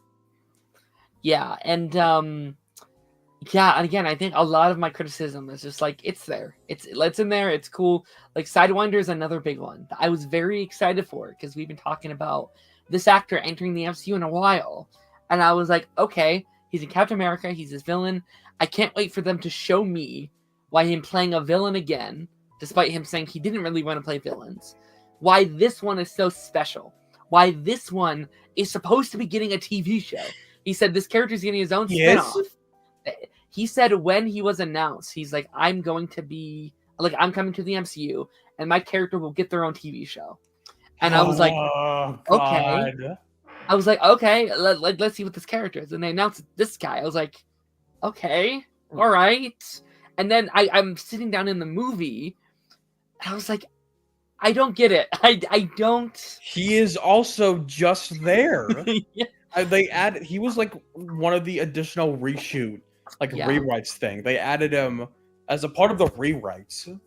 So I feel like you didn't need him, actually. Like, he kind of just, like, yeah, appears sometimes. And again, it's like, do you think it's just because Kevin had a meeting with him? And he's like, hey, I want to roll in the Marvel Universe. And you're like, shit. Captain America, that's coming out. So you can throw him in there.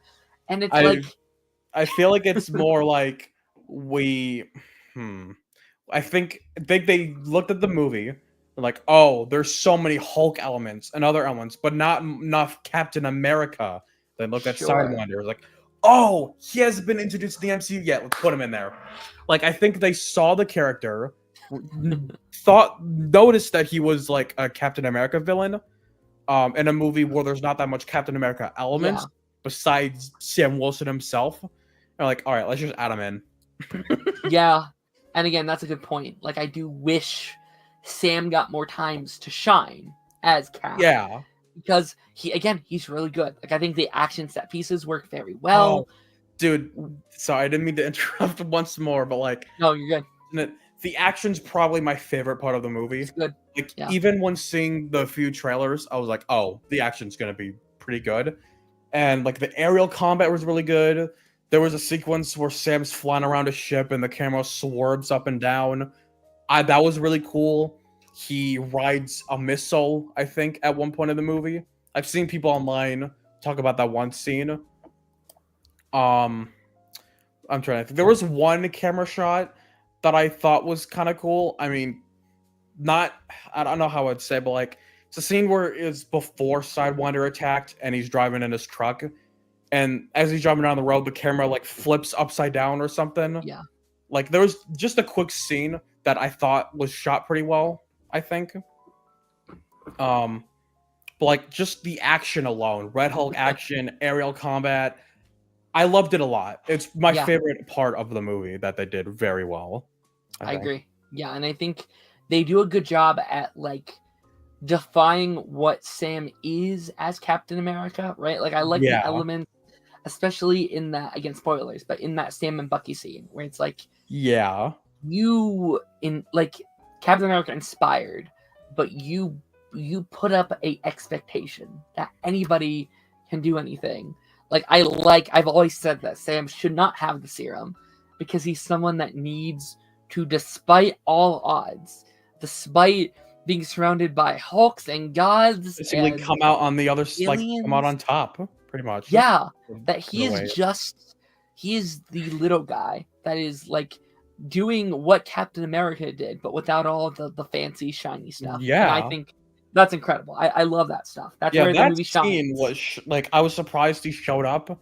Like that scene as a whole, I really liked. I did too. Yeah. I would have been like I kind of had it in the back of my mind that was like I hope Bucky's in here somewhere. Like it would feel because I would kind of hate it if there like I don't know like there's never been a Captain America movie without Bucky in it anywhere, right? Yeah. Like he's the singular, arguably almost more important than Steve in those movies. Like he is the singular pushing point for every single Captain America movie is Bucky. You know, Yeah. especially 2 and 3. So I'm glad they got him in there somewhere.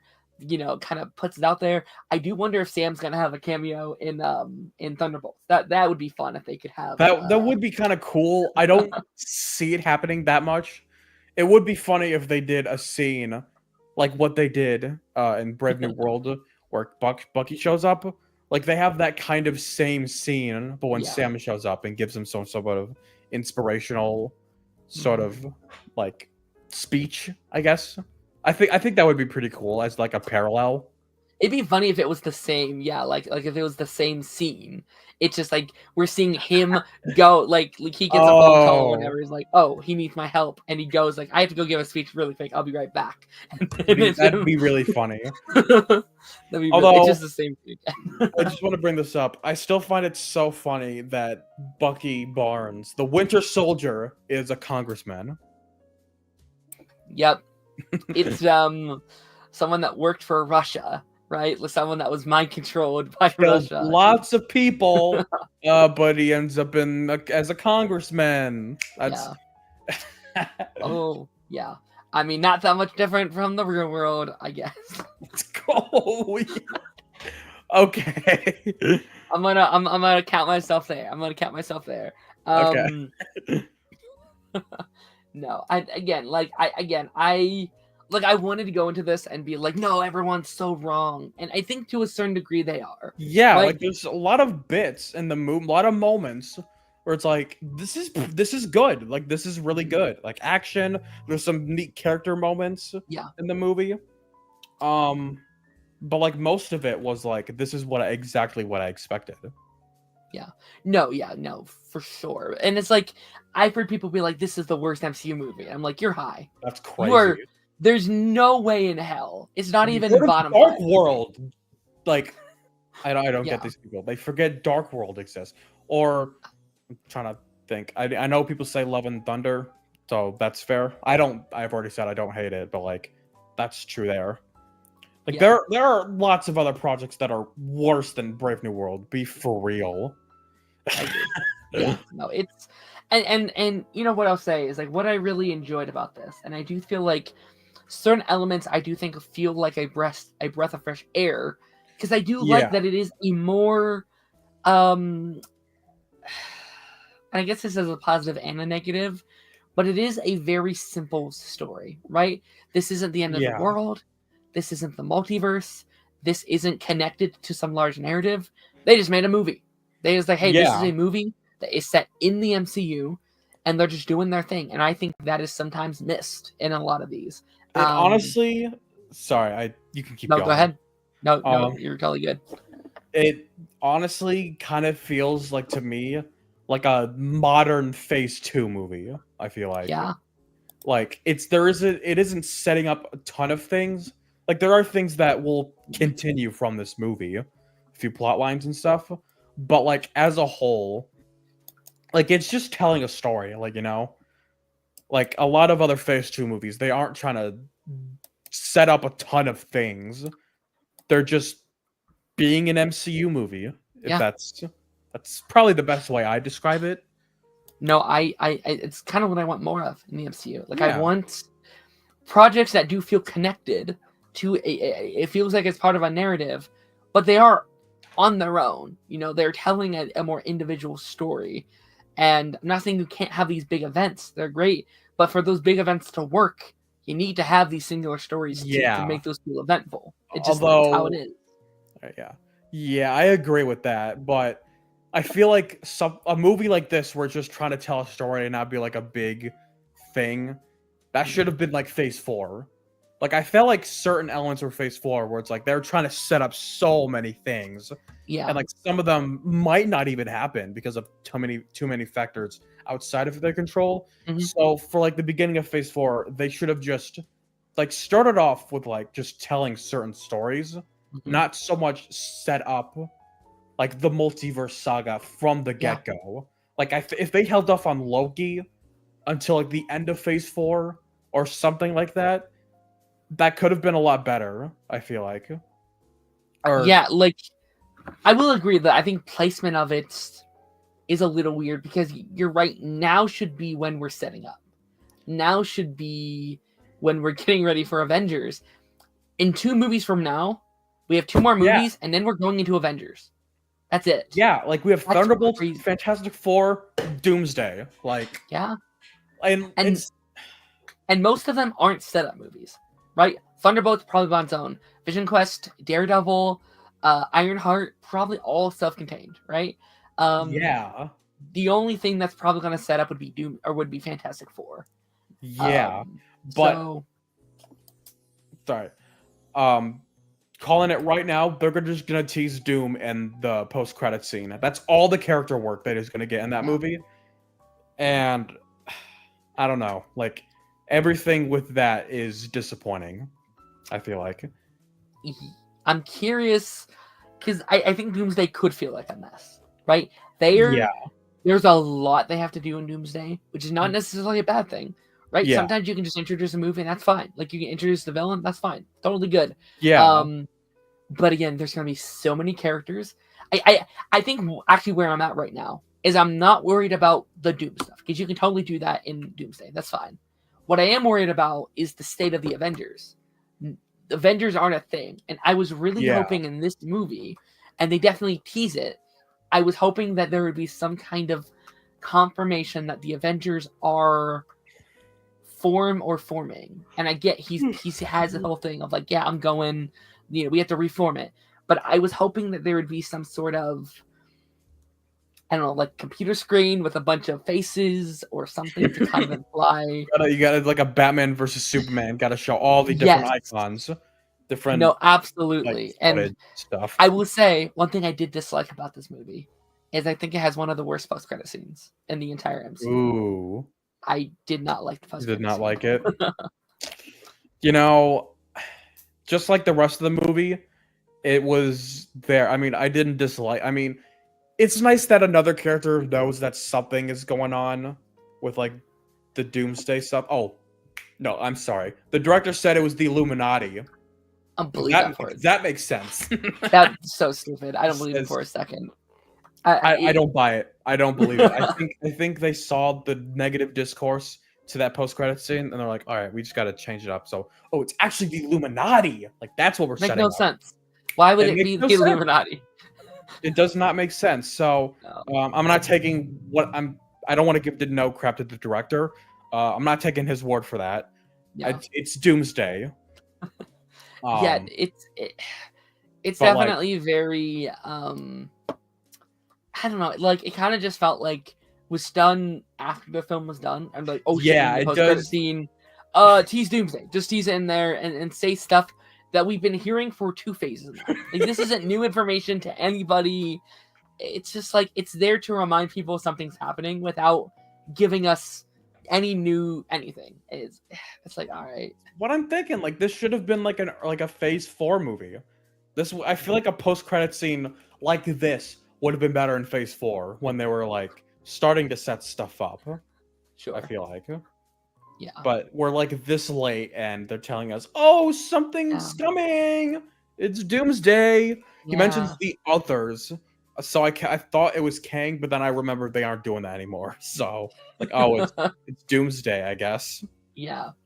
Yeah, I do really wish they had like either like a Shang-Chi here or like a Doctor Strange here, just to like one extra thing to kind of maybe set this up or set the like the narrative of this world up a little bit.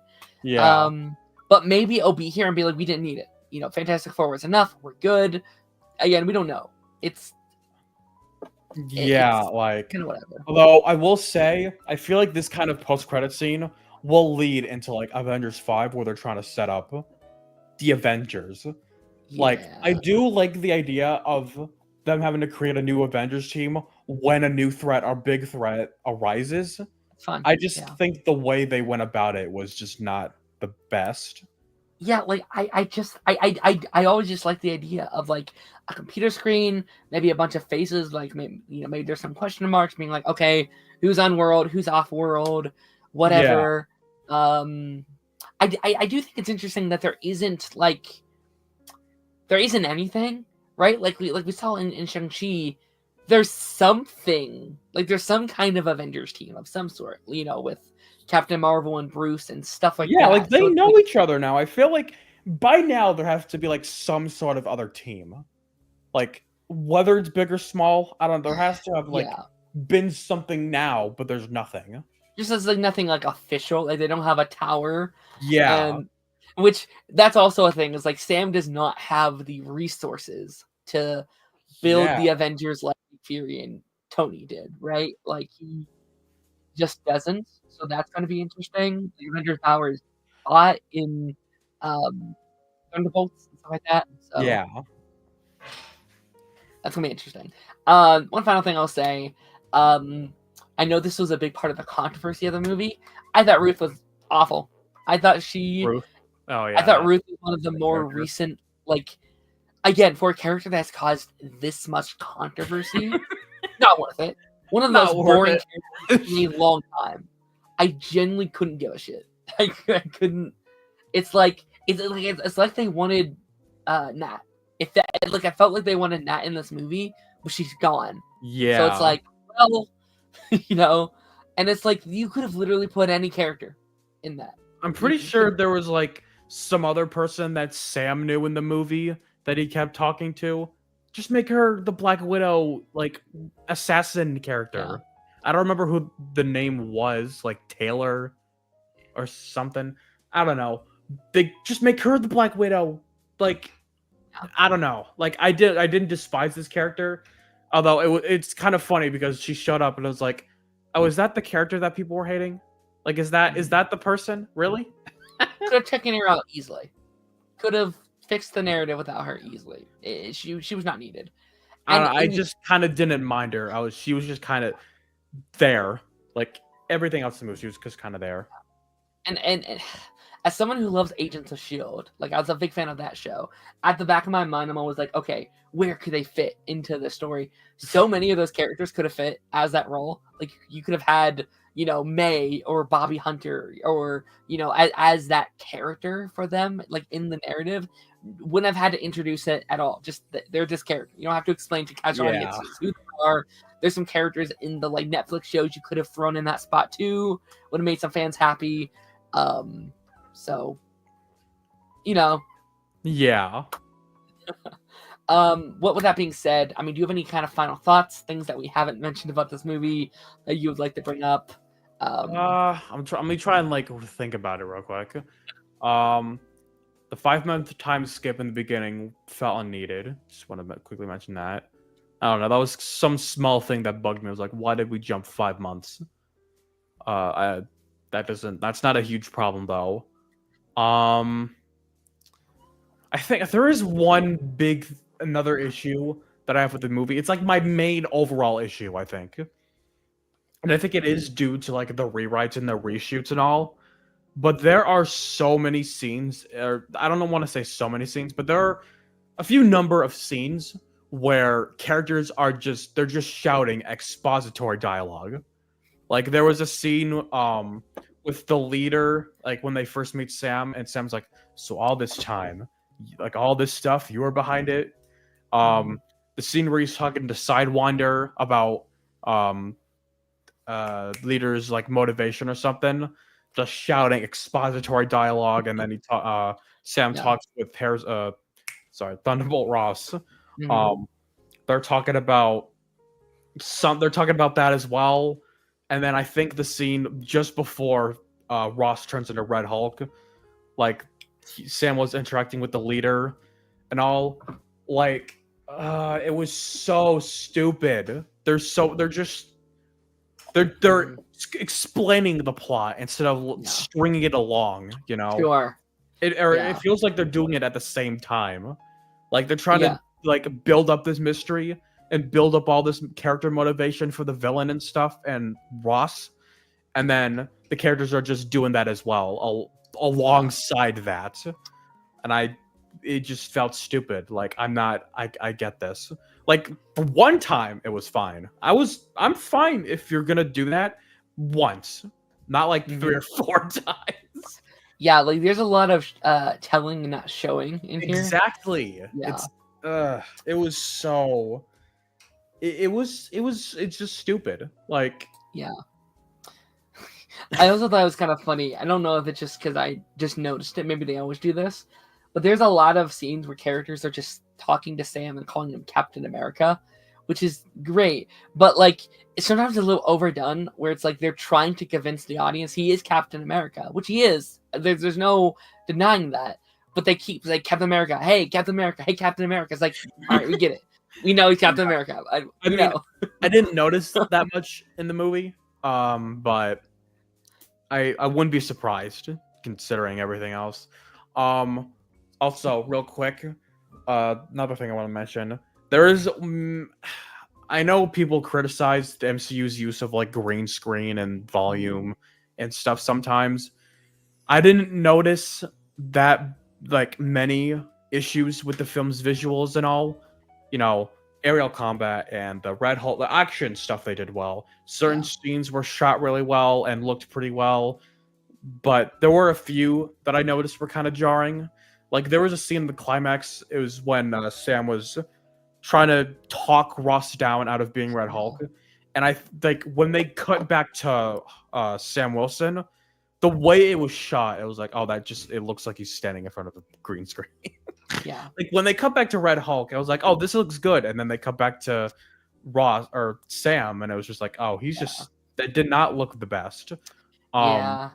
Yeah, I'm some of pretty the flying stuff I thought looked a little funny sometimes, like when like there's a shot where like he throws Sam and stuff with the suit. I was like, okay, you can tell it looks a little um fuzzy. Let me bring up actually one last thing, because it is a big part of controversy. We already talked about Red Hulk. Do you have a problem with how they handled the character in terms of power level and stuff like that? Because I know some people are upset how they defeated him and stuff like that. Um, I will say I'm glad that he didn't just lose, right? yeah, Like Sam didn't technically win against the Red Hulk, right? He had to calm him down. That's good. I like that. That makes it yeah. different I and think interesting. talking him down was probably like it's like I feel like it's the best way they could have done that. Like I didn't really want him to just beat him and then Yeah. that's it. Like for that character, it made sense. Although I think it's weird how I think he tried to talk him down before, Mhm. like when they arrived at the cherry blossom area, and then he did it again, and then it worked. Like I don't really know. Yeah.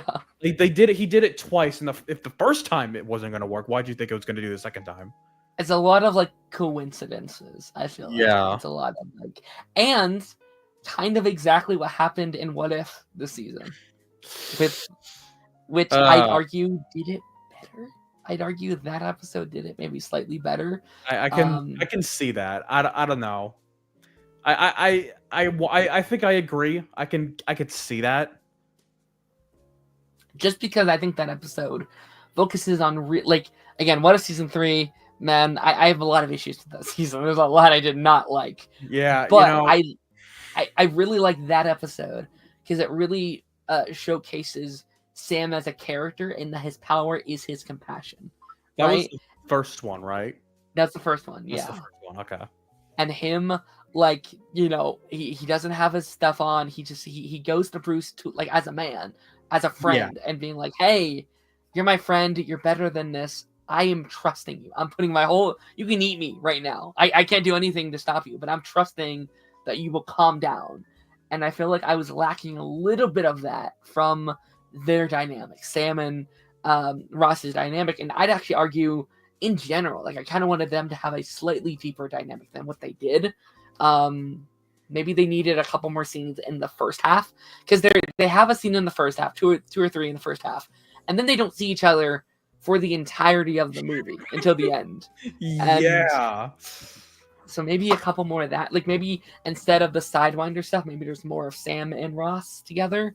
Maybe. I don't know. Yeah, I get it. I get it. So there was something else. All right, I kind of want to mention What If, because you brought that up. If that's okay. First of all, if I had a nickel for every time Sam took down a Hulk beast this year, I'd have 2 nickels. Which is, it's weird, but it isn't a lot, but it's weird that it's happened twice so far. Happened twice, yeah. And No, second, for sure. I know everyone hated season 3.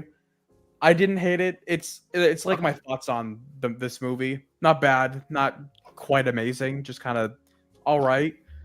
But it's very funny that the episode that of What If season 3 that everyone hated, what I think was the one that I actually was surprisingly liked, and it was What If Howard and Darcy got hitched. Like, Sure. Darcy and Howard the Duck having a baby. No, I didn't like that. Using that as an excuse to bring a bunch of MCU villains together in one place, that was awesome. Yeah. They brought Thanos, the Frost Giants, I think that's what they're called. Yeah. Zeus, Dormammu, and the villains from Doctor Strange. I was about to say Stranger Things. They brought back Malekith and the Dark Elves. I was surprised they did that. I did not expect them to show up, but I was like, oh my god, they like Malekith in this season better than his entire appearance in Dark World. I don't give a damn. So I just wanted to mention that real quick. Like, that episode, everyone hated it. I liked it because they brought every obscure villain in the MCU to one place. That was really enjoyable. I actually liked it too. I think on principle though, because that's like, I appreciate that's the one place you can do an episode like that. Like you can get a little silly. Like I think the what if scenario there is like, hey, what if we were like a Looney Tunes episode? Like what if we just didn't give a shit, you know? And I kind of think that's a little fun. I was like, okay, they're having fun. Whatever. Do you. It's silly, but whatever. Cameron says, I remember a producer from Marvel said that Isaiah Bradley's grandson was supposed to be in the movie, but was cut because the producer said there's too many characters. I forgot that the character had a grandson, to be honest. Like, now thinking about it, I was like, oh yeah, he did in Falcon and Winter Soldier. Patriot, I think is his hero's name, like, or he will become Patriot, which I know a lot of people said like he might be in the Young Avengers, but we haven't seen him since that show came out, and since he's not here, chances are they're not going to bring him back. I don't want to say it's not true or whatever, but like, I just do not think they'll. I just don't think they'll bring it back or bring him back. Right? Again, I think if you don't put him in here, it's like, well, you're probably done with him, I assume. Yeah. So, but yeah, with that being said, we're going on 2 hours. My voice has said I'm had enough of this, so I think we're going to head to the end of our episode today. Thank you, Marnie, so much for being here. This was an absolute blast. Yeah, thanks. Great episode. In terms of where can people find you, where are you located, anything you want to promo or shout out or any of that kind of fun stuff? So I do have a YouTube channel, Martimus on YouTube. Make gaming videos, Fortnite, a bunch of Call of Duty. I do want to try and do other games. Like because I mentioned earlier, I was playing Minecraft. I want to do Minecraft again at some point. And if there's any other games that you'd like me to do, just let me know in the comments below. I'm going to try my hardest to get some videos out soon. I mentioned before, I got school and stuff. So, hoping I can get all that down and all, so I can get my content going up and going. I'm working on a Fortnite video, and I'm hoping that'll be out by the end of this week. And then I got another Call of Duty Zombies video that hoping to be out soon. I'm on Twitter. I don't really do Instagram that much, but I just post like video announcements and stuff on there. And then I'm not too much on Discord, but more frequent than Instagram, I'd say. Very fair, very fair.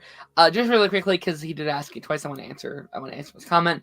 I didn't really like the leader design in the movie. I didn't hate it. I also didn't like it either. Yeah, like I know people were they're sharing the old version of his design.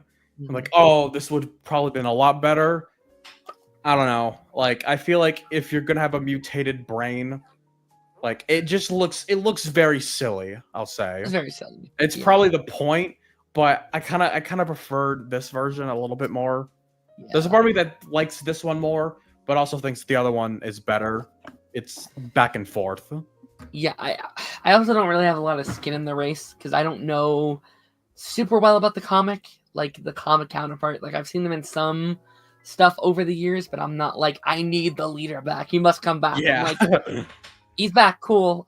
Bet he'll be good, and he was there. Yeah, again, yeah. he was Like just kind of at the very least, they did finally follow up on that movie. You know, they brought back Betty Ross, introduced Red Hulk. They brought back the leader. Yeah. Like, you know, you can dislike it if you want. That's fine. But I'm glad that they followed up on that. Plus Eternals. I should have mentioned that earlier, but like they did follow up on these projects, which is like, yeah. Finally, like thank God you finally. Yeah, we didn't mention that, but it was cool to have Betty back as well. Like it was Yeah. cool to. I wonder if she'll maybe return in some other thing with Bruce. Like that'd be cool to get those two together again. And it does make me confident that in 15 years we can finally get Scorpion back in the MCU. God. So what we were on like 8 years almost of that movie. So Yeah. 9 more years, and Yeah. they'll finally bring back Scorpion, and they're gonna bring back Michael Keaton's Vulture. No, they're not gonna explain how he returned from the Venom universe or the Morbiverse. Sorry, they're gonna be like, how he's If back. they're smart, they won't even touch it. They'll pretend that's a different version altogether. Hopefully they do. Hopefully they just acknowledge that. They just don't even explain it. Like he's just back. They didn't even like just say it was a different version, like you said. Yep. No. Absolutely. Oh, go ahead. Sorry. Right. Go ahead. There's another thing I just remembered. Okay, that's fine. I do. There were like certain cut scenes from this movie, as you can tell with the reshoots. There's some scenes in the trailer where it's like a funeral scene. None of that in this movie. There's some action sequences up on the battleship area. Not in the movie. I remember seeing online some set photos of Betty Ross at the funeral. None of that. Like I had a feeling the original ending of the movie would have been Ross dying. I feel like as like a possible, and it just kind of feels right. Like with that ending, like thinking about it is like that's probably what was gonna happen. Yeah. But yeah, I mean, do we think, not to get on another tangent because I know we're literally ending. Yeah. But do you think we're seeing Ross ever again? Like, do you think Harrison Ford is ever coming back as Ross? I mean, I'd be up for it. I do like this version. I like this version of Ross, but I don't know when we'd ever see him again. Yeah. That's the question. It should have been Thunderbolt, but I don't think it is. I would be very shocked. I just don't know. Yeah. We'll have to wait and see. Yeah. But again, thank you for being here. Go check out all of this stuff. Where you can find me. Since this episode is so late in the week, we have another stream tomorrow. Let's hope my voice is semi-better by then. Join after credits tomorrow. We're going to be talking about the season finale of Spider-Man, midway point for Invincible, and also the premieres for Reacher this season. So check out that tomorrow. I'll see you guys then.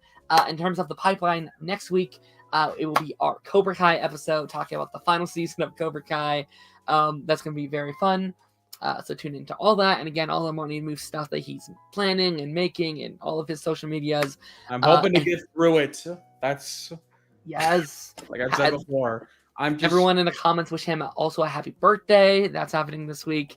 And yeah, without further ado, you guys, I will see you on the flip side. Bye-bye.